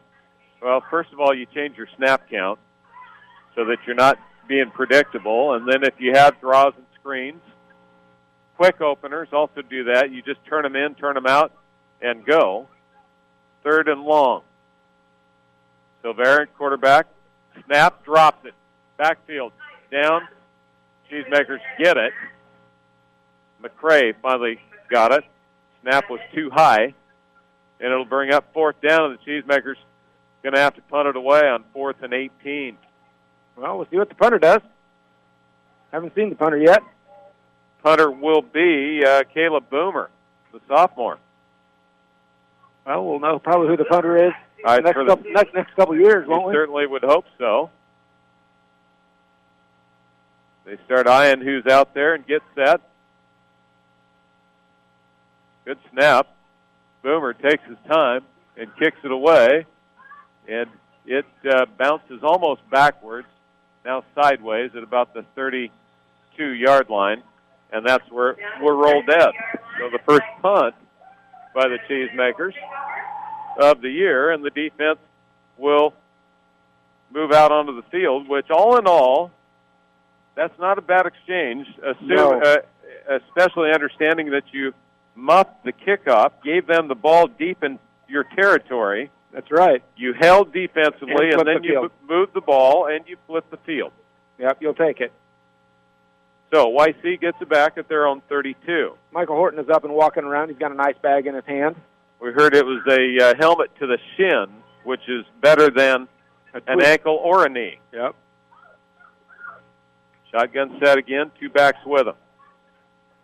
Quarterback, play action. Going to roll right, flips it into the flats again to that tight end. It's complete. Going to get enough for the 1st down. Kid's a good athlete. Tillamook has not gotten to his outside shoulder. Coming out of the backfield, that is Antonuck, and it'll be enough for the 1st down. Cheesemakers lost containment a little bit there, and then the linebackers not able to fill in on that fullback or halfback out of the backfield. Quarterback looks right, nobody's there, now he's in trouble. Going to scramble to the right side, and down he goes. That looks like first game action right there, yep, doesn't it? He turned right, ball carrier went left. Kenny Kramer, the benefactor of that, gets a sack all the way back to the 36-yard line. That'll be a loss of 8. Kenny Kramer has shown good quickness. Yeah, he is. He's quick. There's no doubt about it. We don't have sizes here on the Cheesemakers roster yet. 28-14, Tillamook leads almost halfway through this 3rd period of play. Quarterback, direct snap, going to look right, hangs it down the sidelines right. It is a jump ball, and I don't know that one has control over the other. Oh, YC comes down with it. It was just flat a jump ball. Right there with it was Caleb Boomer. He almost had his 3rd interception of the ball game, wrestling with that split end, Morris, and a jump ball goes the way of the Tigers on that one. Can't do that too many times and get by with it. Hand off to the fullback, up the middle, inside the 30, down to the 28. Going to pick up about 5 on the play. Again, Sidoris, the guy that is carrying the load. Anytime they hand the ball to somebody, I don't know if there's been too many other ball carriers. Not really. So and Tillamook. That's about it. Sidoris gets it again, drops it in the backfield, and down he goes on top of it there. In quickly for the Cheesemakers was Dawson McKibben. Also Brian Rieger in there. Going to be a loss of a few there. 3rd down and 9 in the 4-down situation. Ball's to 32. 5 minutes left to play third period. Much more settled quarter of football here. Quarterback going to roll left, look left. Defensive end gets blown off the ball. Now he's going to flip it into no man's land as the Cheesemakers actually had all receivers covered there. Yep, they did. Flipping out of the backfield was Chandler Morris, but he had a guy in front of him and a guy behind him. Cheesemakers lost contained, but YC sent a lot of people right at that defensive end to try to seal it anyway. Interesting. You look at the two outside cornerbacks that Tillamook puts on the field, sophomores. Yep. Against the pass-first offense. 4th down and 9. Big play. Asking a lot of some kids. Quarterback tries to draw Tillamook offside. They flinch, but don't go across. Fullback will move to the right side now. They'll hand off. Straight up the middle he goes on 4th and long. Surprising call and no gain there. Caleb Warner. Big stop, and the Cheesemaker defense is held again. Whistle's blowing. And I don't see a flag. No, it sure did sound like a flag. It sure did, but a change of possession. They've pointed Tillamook's ball. It's at the 30-yard line. I'm not sure what the discussion's about. Nope. I still don't see a flag down. And it will be Tillamook ball. Have no idea what that talking or whistle blowing was all about. Typically you do not blow a whistle in a situation like that. Nope. But the Cheesemakers get it back. They've held defensively despite a big play offensively for YC, and with 4:42 left to play, Tillamook will take it back. They'll throw a swing pass to the right side. McCauley cuts back against DeGrain. Now he's got some room out across the 40 to the 50. Gets caught and rolled down at the 43-yard line. And again, it was actually Chris Olvera this time who got the double block, not Caleb Warner. Chris from the outside swung inside, nice block, and McCauley then got to the outside. I believe that was McCauley, wasn't it? I think it was. Okay. And the Cheesemakers have the ball in Tiger territory at the 43. 4:27 left to play in the third. Up by 2 scores right now.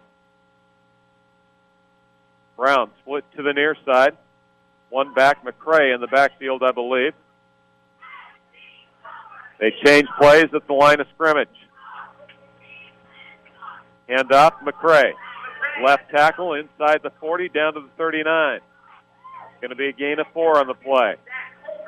Offensive line has done a nice job. Yeah, absolutely. You know, for a group that really got pushed around pretty bad last year, they're standing YC up and making some gaps. Tyson Hagberg in there right now as well as the sophomore guard. Hand off again, McCray. Nice cut. Going to come back against the grain. At the 35. Down inside the 30 to the 29-yard line. McCray thought he was going to score, but a nice open field tackle by Joey McGahee. And it'll be Cheesemakers first down again, this time at the 29. That was a nice cut by McCray. And it's been a host of backs for the Cheesemakers. It has been between McCray, McCauley, Weeks, Warner, Matt himself. And off this time, Weeks. Weeks left side. Cuts inside, cut down there. And there's a flag in a place where there might be a hold. It is a hold against the Cheesemakers. Well, if you're going to hold, you better hold better than that. Yeah, because he got cut down pretty good there. After a gain of about 4, the holding penalty was whistled at about the 27. Probably going to be marched back to the 37. That's only the second penalty I have whistled against the Cheesemakers. Yeah. Knock on wood, they've actually played pretty clean. Pretty clean. They had trouble with the snap, and that's the same issue that they had, my understanding is, at the Jamboree last week. It'll be first down again, but 18. No, second down, they say. Going to hand off. Silvera on the sweep. Sweep inside. Down to the 33-yard line. That should have been first down, shouldn't it? Yeah, it should have been. So the down marker over there says third, but it should be second down because they took the penalty, which would mean first down over again. And the officials have not noticed that thus far, and I don't think the Tillamook coaches have either. They should be drawing their attention while the officials still understand what's gone on, because they will have forgotten it all here quickly. Hand off Weeks up the middle, down to the 30, to the 29. He'll get back to the original line of scrimmage.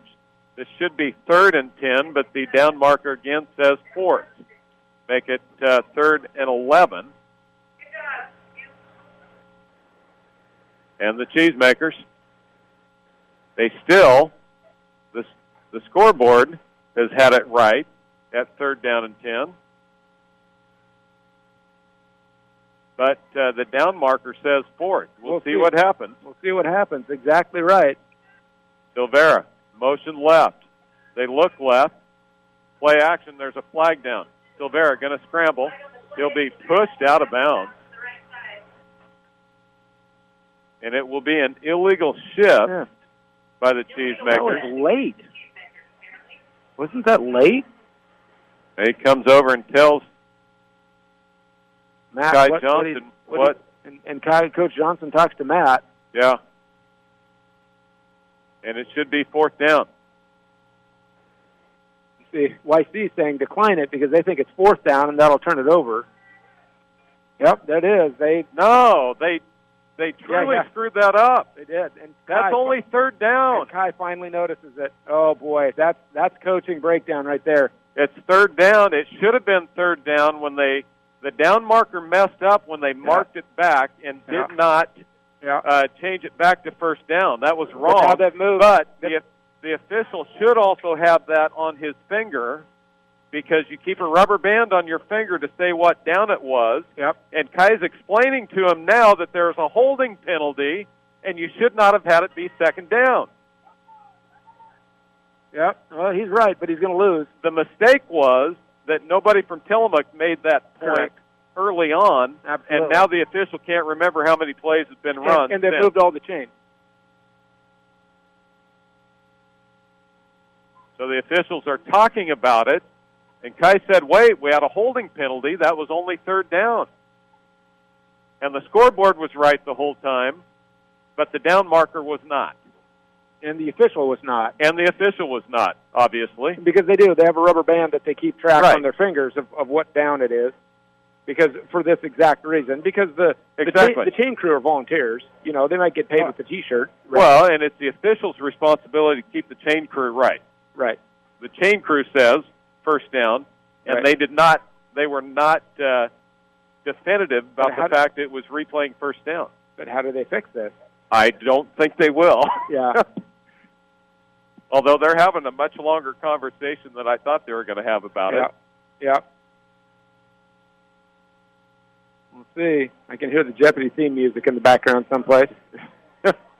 1:53 left to play in the 3rd period. It's 28-14 Cheesemakers. We have a comedian down there running the microphone. Isn't there a thing about sportsmanship that somebody reads? Let the players play, let the coaches coach, let the officials officiate. Which none of that is happening right now. They're standing out there talking. It'd be better if there were 2 people down there running that microphone and maybe somebody had a handler.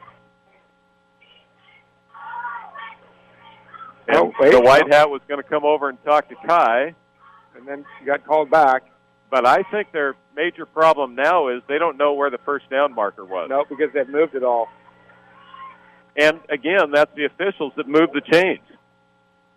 Correct.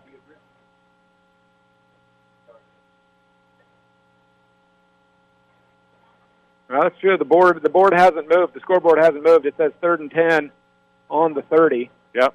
So that'll give them a pretty good starting spot, right? Well, except there's a penalty. There was that penalty, which they declined, and he went out of bounds back at the 37. So my assumption is the 1st down takes you to the 20. Right, it was 3rd and 10 on the 30. But where did Matt go out of bounds? Well, they have that marked back at the 36. Oh, that's true. They do have it marked in the 36. So that means that they'll take the play and decline the penalty if it does turn out to be a correctable error. So they know where the line of scrimmage is going to be. And YC... Yeah, Tillamook is going to win this conversation. They are. They're going to move the chains back. Yep. And it's going to be 4th down and a long ways to go. It was 3rd and 10, and then they lost probably 6 or 7. I think the first down marker should go to the 19, 20, something like that. We'll probably say that's about good enough. Yeah, I think they got it right in the end. But that's tough officiating, though. I think it would have been easier if they listened to us when we said, "Oh no, that's not right." They need to start carrying their radios around with them, I guess. Yeah, though, boy, that's a really bad idea, Randy. Oh, yeah. Like, no, let's not. Yeah, that is a bad idea. Let's not do that. Yeah, we've had officials that are too close to us at times. Doesn't usually turn out well for us. And one of the beauties of broadcasting football games is you don't have an official standing in your microphone. I remember Scappoose years ago. Oh, the 10-second count. That guy took exception to the fact that... you were right. Yeah. Well, and it was the hand gesture. It was. That showing him 8 seconds on my fingers was what really set him off. Yep. He jumped over there and explained a couple things to you. Yeah, that's when it's not good to sit courtside. 4th down and 17. Cheesemakers do get one more play here. We'll see if they can make something for it. It was well worth the argument if they can. Oh, just knowing that you're right is worth it. Oh, that's true. You know. And knowing that the officials changed it to be right. Shotgun set. And YC jumps offside. So they'll get 5 of it back. First time they've drawn them offsides tonight. And remember, when they come hard, start changing things. Takes a lot of discipline.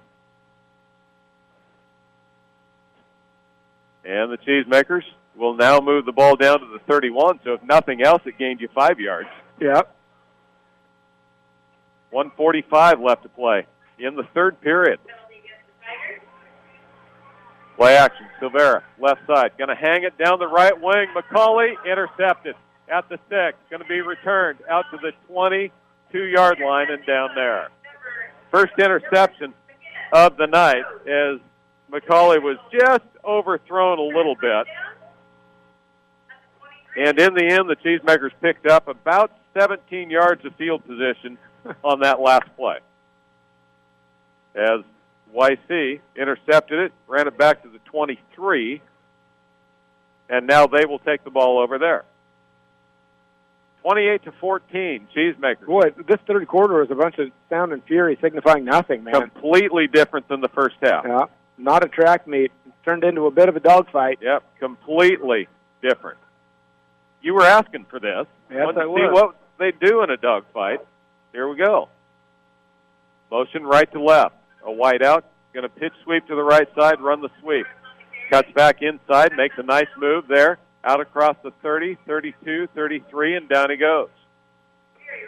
Hard runner, Sidoris, and he'll pick up about 10. Sidoris has about 60 yards of rushing now and 21 carries. Nothing sneaky there. Nothing at all. Pitch sweep. He cut it back inside and then just kept his feet moving. Out to the 33-yard line they go. They'll hand it to him again. Goes right, stays right, down he goes. Chasing him down from behind that time was Eli McCray. Boomer also came up from a corner position there. It really is interesting that you have 2 sophomores out there at corner and a junior playing free between them. 2nd down, handoff, near side again, cuts back against the grain. Trying to go backside, cut off there, and down he goes. Loss of 1 or 2, and that is McCauley, I believe. No, I take that back. That was 70, Kenny Kramer again. Kenny Kramer He has a pocket full of tackles tonight. 20 seconds left in the third period. Third down and 11. YC, hash mark right, moving right to left across your radio dial in their white uniforms with black pants. Going to go back to throw. Hangs it up down the corner left. Oh, incomplete. Great defense there by Boomer. That should have been offensive pass interference as the receiver raked him backwards. Boomer fought all the way through that arm stucking out by Chandler Morris, and Boomer got his hand in and knocked it away. Great job by the sophomore, who already has 2 interceptions tonight. That was going to be 6 points if he didn't come up with that deflection. With 3 seconds left in the quarter, YC is going to punt it away. Short punt. No, they're going to go for it. They hang it down the right side again. It is incomplete. YC went for it on 4th down, and the Cheesemakers are going to get it back on the 33-yard line to open up the 4th quarter. We've played 3. It's 28-14. Cheesemakers lead. We'll take a 1-minute break. We'll be back after this. He's done a great job. Is he a good athlete? He must be.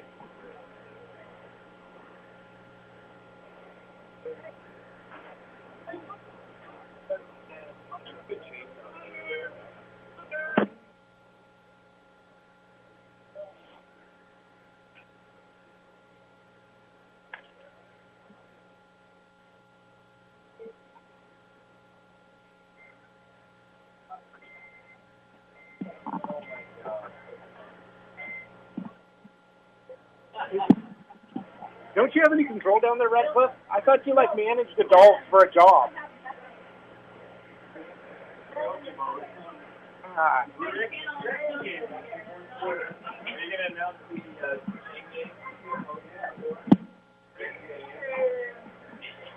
Welcome back to Cheesemaker football. Cheesemakers surprised, I think, that YC turned right around and went for it on 4th down and long, deep in their own territory. But they've rolled the dice a couple times, haven't they? They certainly have.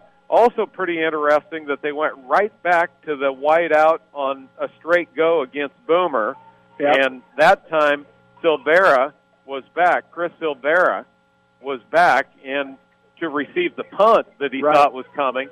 And he got all the way across and helped out Boomer as well and deflected the ball. And the Cheesemakers now get it back.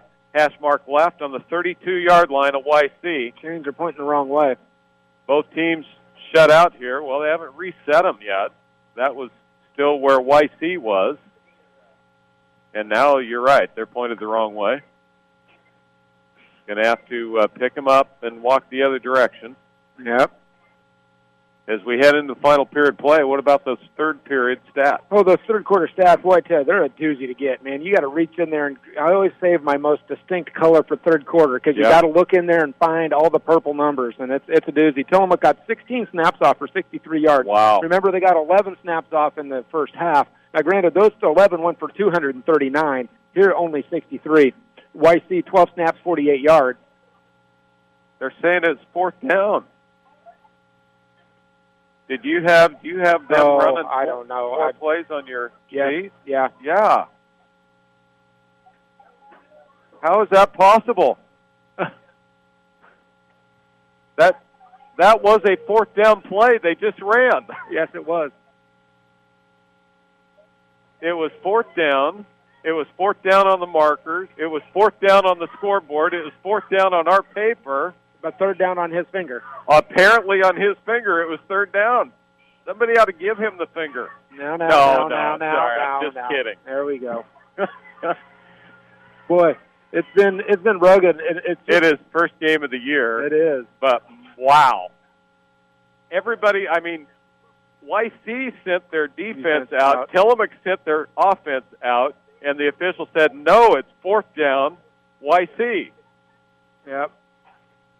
But now he's called him back out there. Boy, and I can't recreate the series of downs. 4th down. So they ran the ball for 9 yards on the first play, and then they got no gain, and then they lost couple. Then they threw the pass, and then they threw the pass again. Oh, they that's went right. 2 passes in a row, incomplete passes down the right sideline.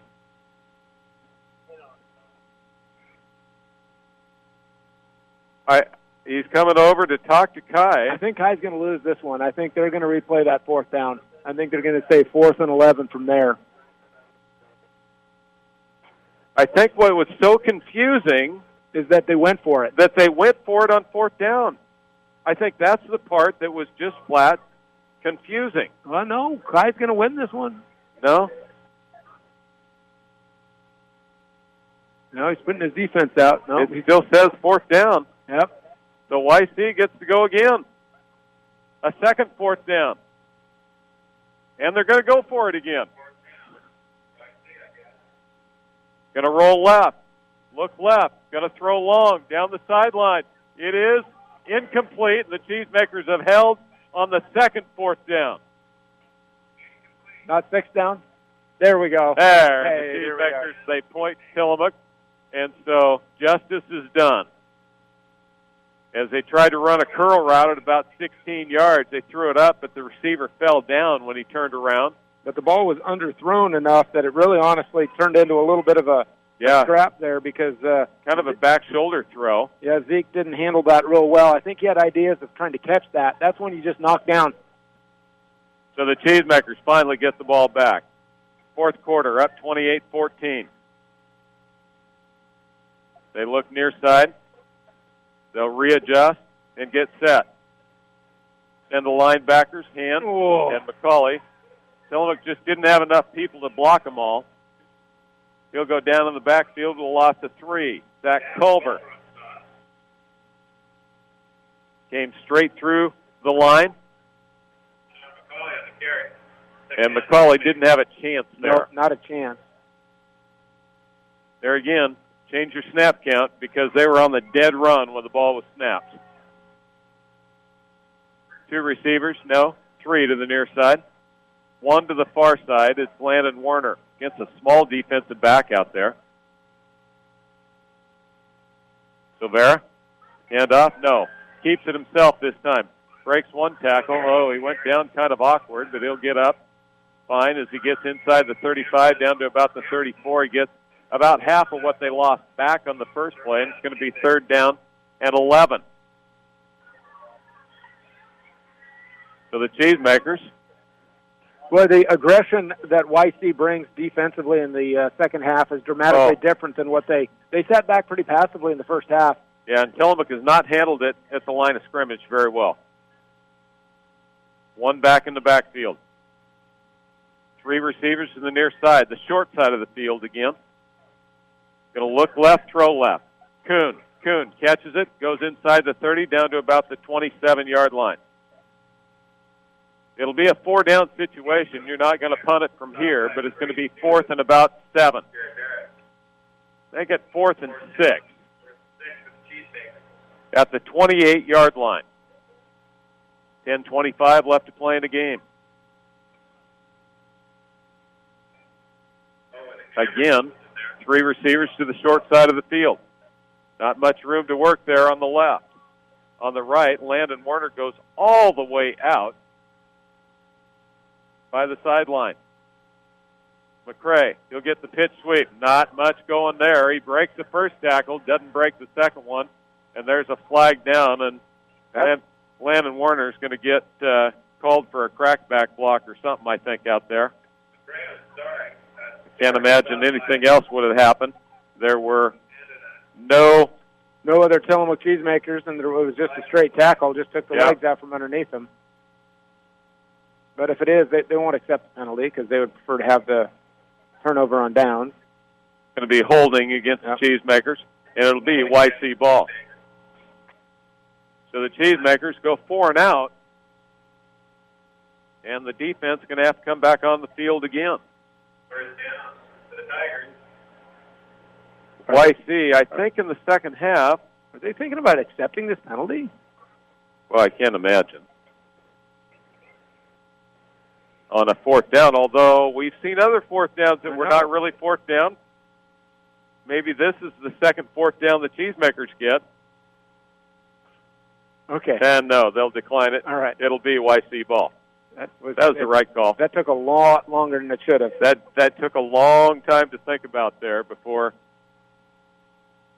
the penalty was administered. And so the ball is down at the 31, YC's own 31-yard line. And Sidoris a bit deep back. No, I think that's the other one. Pass left side incomplete. The back in the backfield was not Sidoris that time. It was the tight end, Antonuk. But the pass was thrown out to the left side, and it was incomplete as Morris. Boy, I tell you, Kuhn and Boomer have gotten their work. Oh, man. And, man, you want to get reps. You want to just get flat-out reps and varsity experience, live action. And they've been straight man up and hard-nosing the whole way. Well, I mean, they've just been coming up and playing nose-to-nose football. Hand off to the fullback up the middle. Breaks one tackle, but not far enough as Antonuk on the carry that time. As Donis back into the ball game now. It'll bring up 3rd down and 7. Biggest friend of the Cheesemakers right now is the clock. Yeah, absolutely. Under 10 minutes left to play. 3rd down and 7. And we need a ball. Oh, yeah. Been playing with Tillamook ball. So each team can bring their own ball. Oh, Tillamook thought they stole it. And so they get it back. It's like Boomer plays defense. Boomer grabs the ball and tries to throw to the sidelines and pops out of his hands. Waka, waka, waka, waka, waka. 3rd down and 7. Going to roll right, look right. In trouble in the backfield. Ball's loose. Pops out. Quarterback goes down and gets it. Ball was popped out by Kramer, but recovered clear back at the 23-yard line. That ends up being a loss of 8 on the play. That'll make a loss of 10 on the play. And it'll be 4th down, and I think a punting situation. Who knows? I have been seriously wrong on that before. Yep. Antonuk goes back inside his own 10 to get ready to punt. We'll see if Austin Weeks can make a play on this punt. And he will rugby style right side. Kicks it high in the air. And it bounces at the 46 and covered there. As I'm not sure why Silvera didn't go over to catch that ball. But the Cheesemakers get it back with good field position. 8:47 left to play. Their offense has been stalled here in the second period after an explosion there in the first half.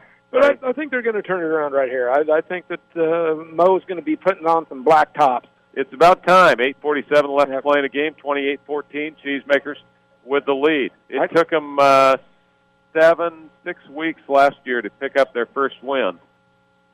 They have this ball game to win. I'd run bubble screens here. I'd get Chris Silvera involved in the football game. Hand off outside. Nice block there by Werner. Got around the corner. McCray, and there he goes. The Cheesemakers, McCray, sideline left. Touchdown. 55 yards. And Caleb Werner, the key block again on that as he sealed the edge. McCray got around the corner, and he was gone. The Cheesemakers, 34-14. That feels a lot better. You of so great faith knew that was coming. Well, I had the wrong kid, though. As Richardson heads in to attempt the extra point. Chris Silvera going to be the holder again. They'll wait. Good snap. Pops it through, and the Cheesemakers lead 35-14. Quick strike again. Every touchdown's been in drives of 3 plays or less. And the Cheesemakers lead it 35-14. We'll take a 1-minute break. We'll be back after this. Mine, too. They're killing. What's that? You just kill your ears when you use your glasses. One over the top. One that you do in the back. Yeah. Oh, the glasses. Yeah, the glasses. Yep. That's the old people need them. What? You can either not hurt the teams or you not see the game. Those are your two choices.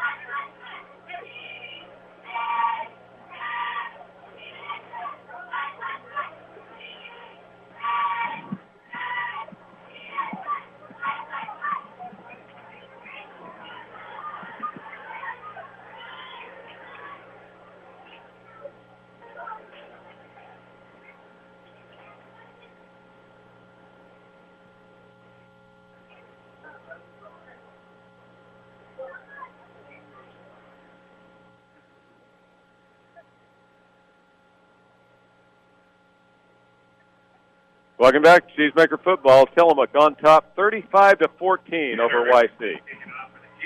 As Cheesemakers end up one play drive, ball kicked and then hit by a defender up front, but he's going to end up getting back on top of it right at midfield, and YC will get the ball there.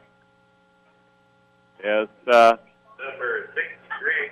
Brian Rieger almost came up with that, as there was quite a collision as the ball hit the defender and then bounced straight back. I'd ask for that scoring drive, but it's pretty easy. One play, 55 yards, pitch sweep to Eli McCrae. Boom. Good seal down block from the near side by Caleb Warner, and gone.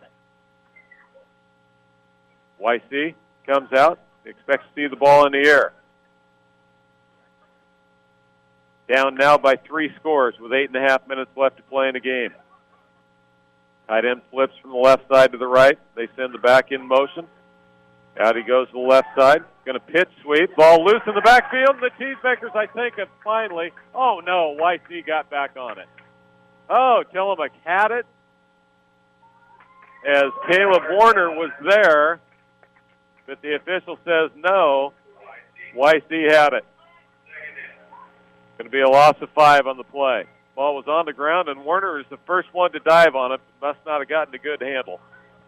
It's a hard one to grab, isn't it? Oh, especially on turf, it just bounces. Quarterback looks for the shotgun snap and then looks to the sideline for a new play. Didn't like that one. Sidoris right behind him. They'll look to throw.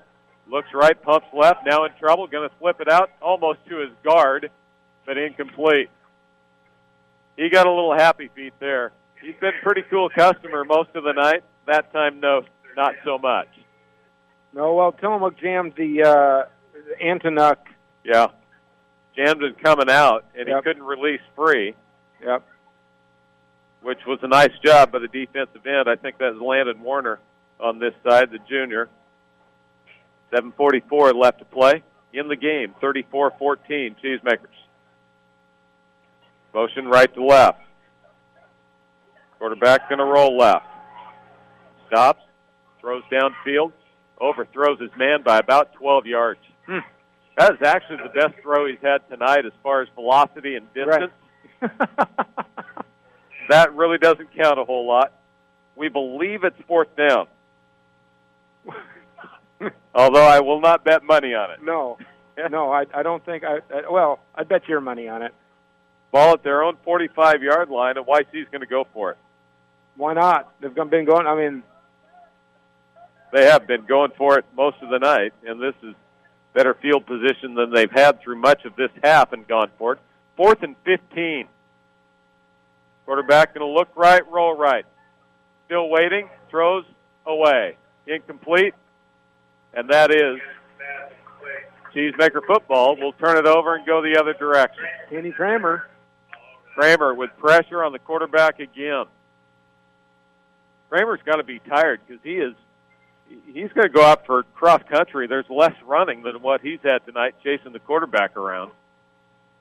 7.5 left to play in the game. Cheesemakers come back with the ball on offense. And the line is Joe Bentley, a junior. Yeah, he and Tyler Elhagen have been swapping back and forth. At that left guard position that was left there by Michael Horton when he went out with an injury.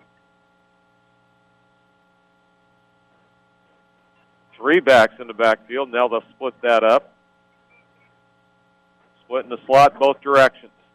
Motion across the formation. Boomer on his first carry in high school. Cuts it in. Nice cut back against the grain. all the way down inside the 40 to the 35-yard line.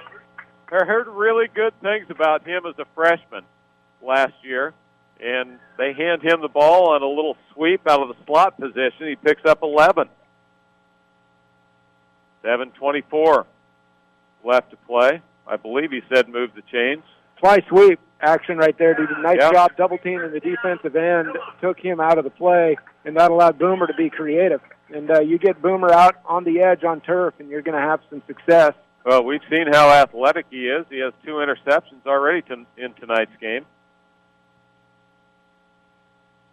Caleb Warner splits all the way near side. Quarterback going to roll left, look left, throws into the flats. Boomer complete at the 20. Down inside the 20 to the 15 to the 13. Boomer again. The sophomore in the slot with a reception. And the Cheesemakers knocking at the door at the 19 with a first down and 7 minutes left to play in the game. Nice throw that time also. Matt really throws the ball well, doesn't he? Yeah. Doesn't throw the ball long, but puts the ball where it needs to be. Well, and he's got some skill kids to throw the ball to. Yes, he does. At least at this level with this competition, right?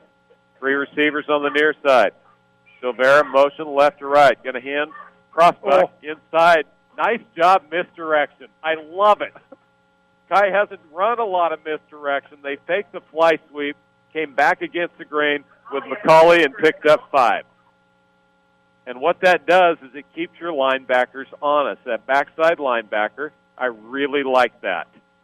You know, I'm a big fan of misdirection. I think we haven't seen much of it here in the last 10 years. We occasionally have conversations about that topic, I do believe. 6:22 left to play and counting. Misdirection in high school is the best thing you can do. The only thing better than that is misdirection at junior high. Yes, it is. Oh, that's fun. Quarterback fakes. No, he's going to run. Near side. Matt Silvera for the corner. Touchdown, Cheesemakers. Matt Silvera. The quarterback keeper on the left side, and the Cheesemakers putting a hurting on YC right now as they put 41 points on the board, and they're going to attempt the extra point. 41-14. Cheesemakers, after getting shut out in the third quarter, have come right back to where they were in the first half, and that's being solid offensively here in the final period. 4 plays. 4 plays. That's the longest scoring drive of the night for the Cheesemakers. Low snap. Chris going to run to the right side. To the corner. He runs it in for 2. Chris Silvera ran to the right side and just kept running, and he finally found the yellow end zone of the Tillamook Cheese on the west end, of the Cheesemakers up 43-14 with 6:07 left to play in the game. We'll be back after this 1-minute break.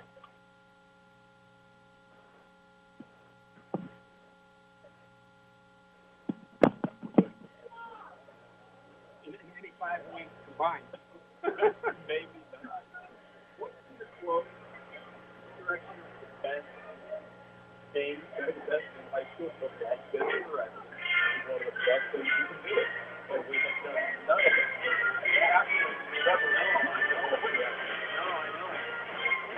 Look, I'm going to quote that. Use that one. You got to keep them on it. I totally agree.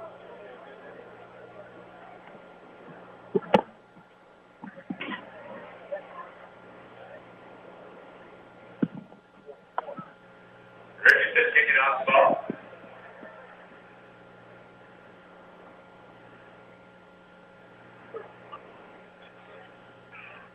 Deep kick for the first time tonight, straight back up the middle to the 30, 34-yard line and down there. Returning the kick that time was Jacob Jarvis. And the Cheesemakers. He's a little drink of water, isn't he? He is little.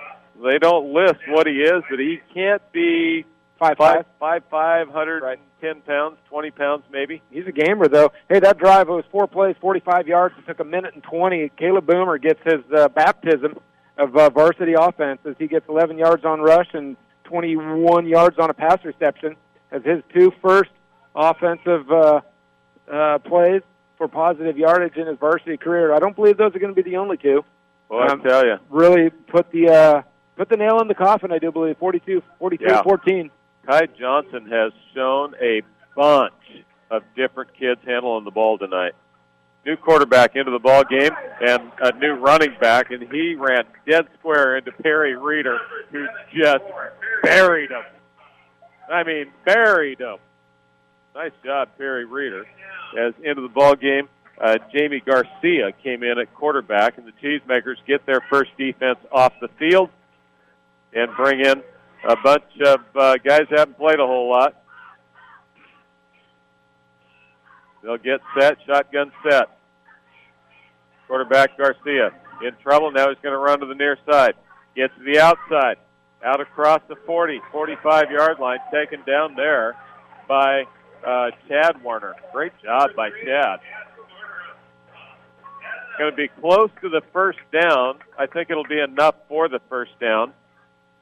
Gain of 14 on the play by the quarterback running to the outside, but he paid a price for it. Garcia, not very big either, but showed some speed getting around the corner. 43-14 Cheesemakers. Going to hand to the far side this time. Dives inside the 45, out to about the 49-yard line. And it'll be a gain of 3 on the play. Second down and 7 for the Cheesemakers, for the Tigers. A lot of plays running this ball game. Yes, it is. It's been Tillamook in the second half will have an opportunity to look at what their play sequence looks like. Yeah. Quarterback's going to roll right. Ooh. And now he's going to roll left. Now he's just going to run around. He breaks 2 tackles. Oh, that's a clip. And there's a flag. And down he goes. His quarterback got all the way down to the 35-yard line. But, I mean, there was a big-time, squared him up in the middle of the back right at the 50. Hit him in between the big numbers. Yep. That's typically not legal. And it will be a 10-yard penalty from midfield back to the 40. As Garcia has shown that he has some speed. Well, he also shows that he's more than willing to run, too. Yeah. Like, he didn't even think about throwing that football. He just turned and ran. Let's get some other names. Gunnar Johnson. I see his number out there. Perry Reeder, we told you was out there. He's played quite a bit tonight. 73. John Ebel is playing defensively as well. Boomer just came in as a linebacker. Richardson out there.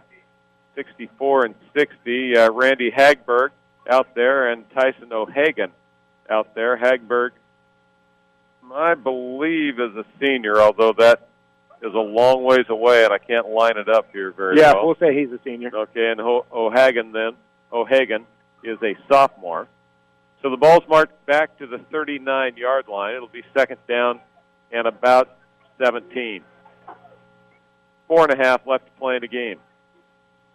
We've been on the other side of these games many times over the course of the last several years. Feels a lot better to be on this side. Hand off straight up the middle. Carrying the ball is Owen Amerson. And a little bit of pushing and shoving. Randy Hagberg, along with another guard, who's frustrated over there, and maybe because they didn't put his number or name in the program. That's probably why number 64 is all upset by YC. He just got into the ball game, and he ends up with Hagberg being upset. They were pushing each other around, and there was a flag on the field. So we'll see what they administer here, if they go both ways with penalties or what the deal is.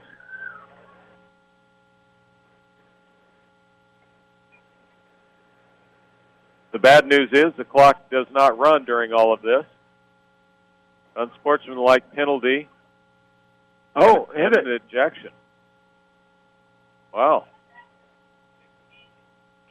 So Hagberg had played some offense at left guard after Horton. Huh. Well, that's a really unfortunate thing to do. Well, because that also costs you the next ball game, and I believe some money. Not them, the school. Right. You can't have players ejected, and Kai Johnson's not real happy about this whole thing either. Well, Greg Warner, as the defensive coach, wants to get a little piece of that too. Greg always has a good working relationship with officials, doesn't he? He does. He always has lots of conversations with them. Oh, he does. But he's actually getting an explanation. I know. Which is surprising because he's not the head coach. Kai'd already worked on that guy's ear for a while. Yeah. And Grandpa's had a struggle in the season opener out there. He has, but it must have been a blow. It must have been.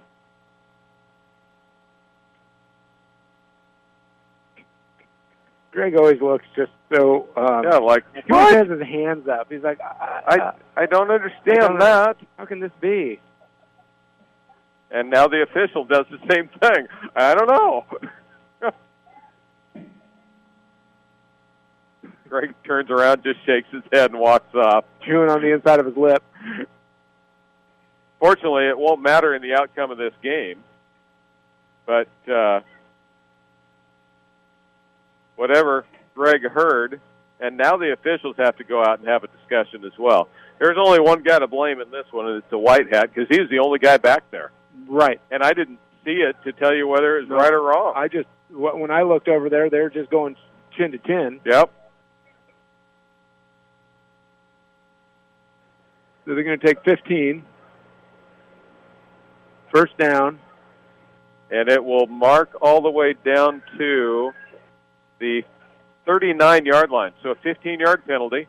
Personal foul against the Cheesemakers, moves the ball up to about the 39-yard line. So the Cheesemakers, next Friday night, they'll take on Junction City here at home. And Junction City really handed the Cheesemakers a pretty good thumping. But Junction City had about 6,000 pounds of senior. They did have a ton of senior on the front line. And I think that's the only game they won. And so we'll see. Rolling right side, Garcia again trying to get around the end. Boomer, though, he's got the speed to chase him down. Yeah. And out of bounds he goes.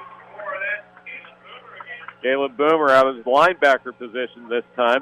So Tillamook, really good early season schedule. They got Junction City next Friday night here at home, and then they go to Estacada. That's not a great trip for anybody. And then they're home against Banks and home against Scappoose. That's 4 out of the first 5 at home. Yep. 4:13 left to play in the game. Second down and 11. 43-14, Cheesemakers. Hand off to a big back in the backfield, drugged down there. As getting off the bottom of the pile is Joe Bentley. Also getting up there, Tyson O'Hagan. Third down and 8 in a 4-down situation, because I think everything's a 4-down situation now for YC. So the Cheesemakers get set defensively.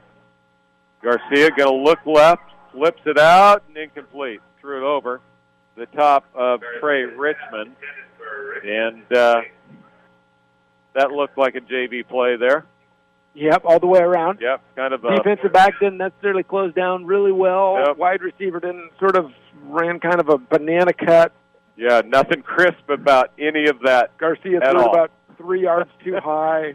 And it's 4th down and 8. And they don't have a football placed yet. So Garcia, the sophomore, at quarterback with 3:37 left in the game. Cheesemakers in a route right now. Garcia fakes left, throws left. It's complete. Breaks one tackle, but not enough, as Lundy actually tripped him up. It looked like he slipped through, but down then went the receiver, Richmond, and it'll be Cheesemaker's ball at the 39. Yeah, Clayton did a really nice job tackling the shoelaces. So the Cheesemakers now will have an opportunity, I believe, to get some other players in on offense. It's always a nice chance. And the question is always whether or not you can do that without having to use a timeout. Yeah, it's a challenge. And it's not looking good right now. Nope. Nope. All these guys who have not played offense at all tonight are now scrambling to get out there. And a good official would say, Yeah, I understand. Let's just let them get organized and get this thing over with. Chad Werner going to come in at quarterback. And Boomer going to be a halfback next to him. They'll get set. And hand off inside to Boomer. Boomer breaks tackle on the near side. Gets to the outside at the 50. Turns the corner at the 45 and out of bounds at the 40. Wow. That was a pretty nice burst there by Boomer, who went inside and then quickly jumped to the outside. He looks really good running the ball for a sophomore. And he's about number 5 on the depth chart. Yeah, he is. Isaac Felix did a nice block to allow Boomer to turn the corner. Felix split on the right side. Boomer in the backfield. Going to carry the ball. Almost lost it, then ran over a defender down to the 35. He had the ball sitting on his right hand on the outside of his arm and trapped with the left hand there for a short time, but he finally got it collected. Boomer checks out of the ball game, second down and 5. Also in the ball game, Brown. That's Maxwell Brown, split to the near side. Weird not to see Jackson Johnson wearing number 7, isn't it? Sam Connolly also in the ball game. Motion across the formation goes Connolly. Little handoff on the trap back on the inside. Goes inside the 30, down to the 25-yard line. Was that McCauley? Carrying the ball. I think it is McCauley. Yes, it is, number 9. So McCauley back against the grain. Tillamook has used, seriously, back after back after back tonight. They've had 5 different guys. Well, McCray, McCauley, Weeks, Boomer, Warner, Silvera. Both Silveras. They've had like 2, 4, 6, 7 guys carry the ball tonight. And off McCauley, caught in the backfield, and down he goes. Wow. I don't know how you don't, after the whistle blow, call that as he turns and throws him to the ground. But with 2:05 left in a 43-14 game, I guess that's partly why you don't. And the Cheesemakers, loss of 2 on the play, second down and 12. Chad Werner is a sophomore. Chad Werner is a junior. Says he's a sophomore. Yeah, he's a sophomore. Hands off inside. It is McCauley. No, it's Boomer. Boomer breaks the tackle at the line of scrimmage, gets down inside the 25, down to the 20. He's going to pick up 9 more on the carry, and it's going to be third down and about 5. 1:20 left and counting.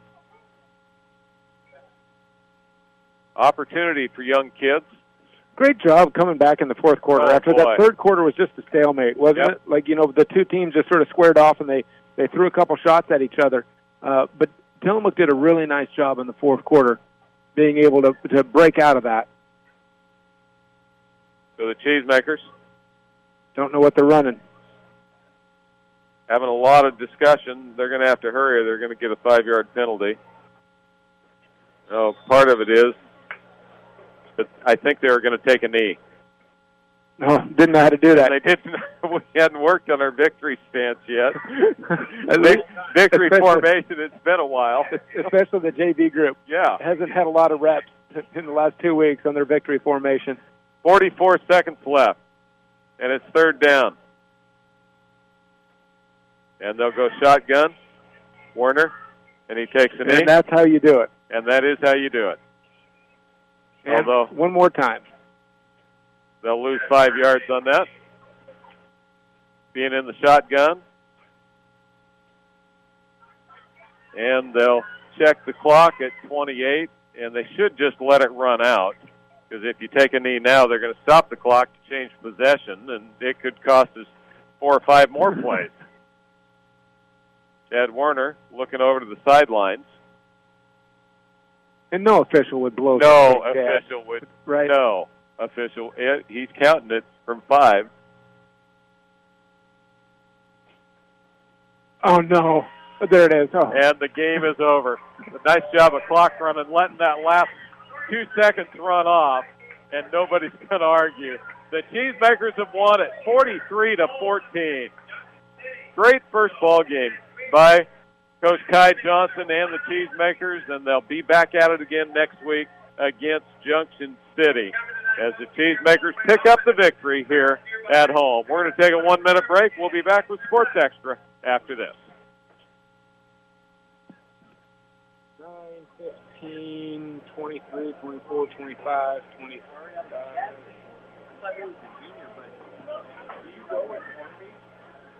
Oh, I don't know. What do you do there? That's a tough one. Yeah.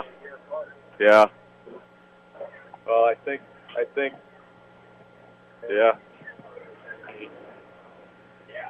Yeah. I think the question is, if Silvera gets hurt this year, probably Chad. I don't know. Yeah, I think you give both players. See you guys. Yeah. Yeah.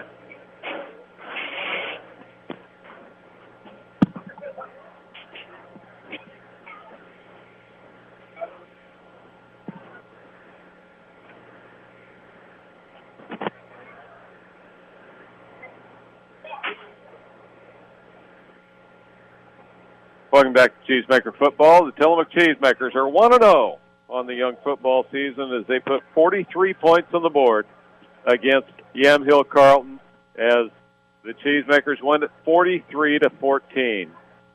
Scoring was opened by YC with 5:20 left to play in the first period. They got on the board on a 9-yard pass to Antinook and 2-point conversion as well. Cheesemakers turned right around, and with 3:50 left to play in the first period, Chris Silvera caught a pass, went 50 yards. The extra point by Richardson was good. A 3-play, 54-yard drive, minute 20. The Cheesemakers trailed 8-7. Next time they touched the ball after an interception by Chris Silvera, the Cheesemakers took 2 plays, both by Austin Weeks, 2 running plays. He went 28 yards in those 2 plays and scored, and the Cheesemakers led after the extra point, 14-8. Cheesemakers weren't done. They were still in the second quarter with 5:40 left. 80 yards by Austin Weeks on a pitch to the outside, a short throw to the outside, a good block, and Weeks showed his speed, 80 yards for the touchdown. That was after an interception as well. That was 1 play. And then one more score in the first half, Eli McCrae from 65 yards out. So Tillamook had scores of 50, 65, and 80 in the first half. They only ran 11 plays in the entire first half, but they put 28 points on the board. YC came back and scored with 16 seconds left in the half on a 51-yard drive and 5 plays. There was no scoring in the third period, and then the fourth period, it was lightning again as Eli McCrae went 55 yards in 1 play for the score. The extra point, again, by Richardson was good. And then the longest drive of the night was in the fourth period with Matt Silvera going in from 8 yards out, 4 plays. That's the longest drive of the night for the Cheesemakers, 45 yards. Boomer had 2 nice carries on that one as the big plays. Tillamook, 2-point conversion by Chris Silvera, and it's 43-14 Cheesemakers win. Nate's going to have the stats. We'll have those and more here on Sports Extra after this word from the Les Schwab Tire Center.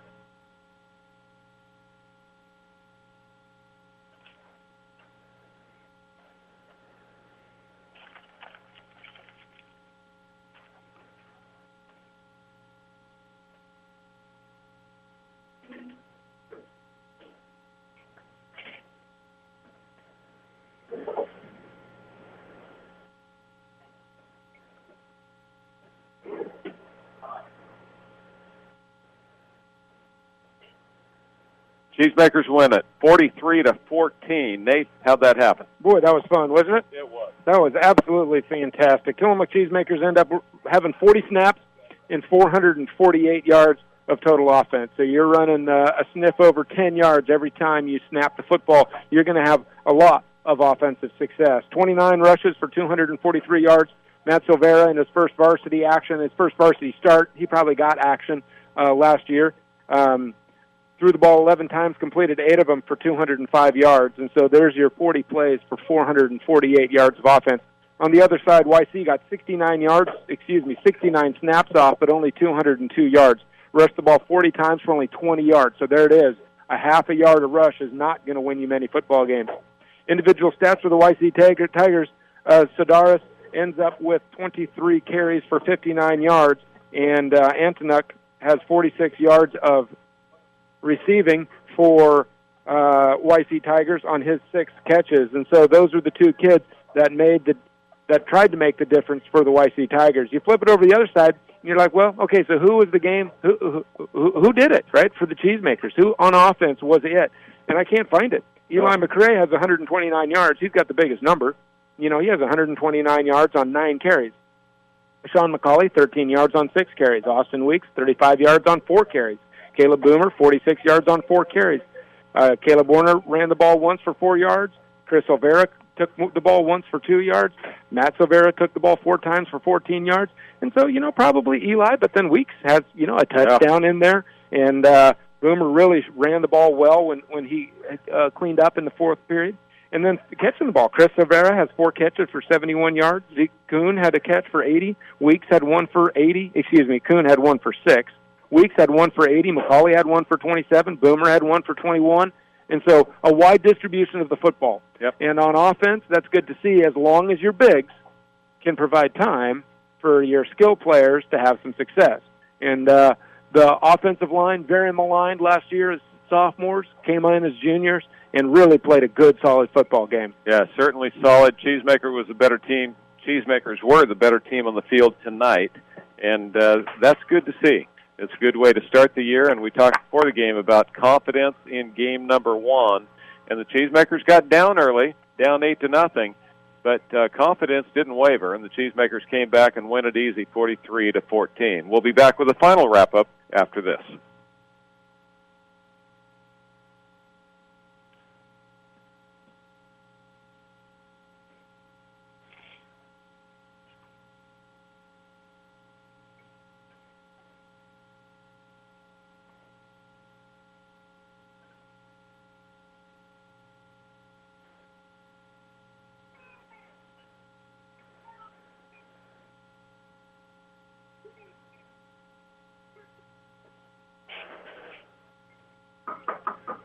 Welcome back to Cheesemaker Football and Sports Extra, brought to you by the Les Schwab Tire Center, the place to go for your tire care. Tillamook was so disappointed last year when they lost out in YC late in the ball game. This year, not that at all, as they're still out there enjoying their time after an opening season win in front of a very, very nice crowd here at Doc Adams Field. The Cheesemakers win it 43-14. Next action will be next Friday night right here again.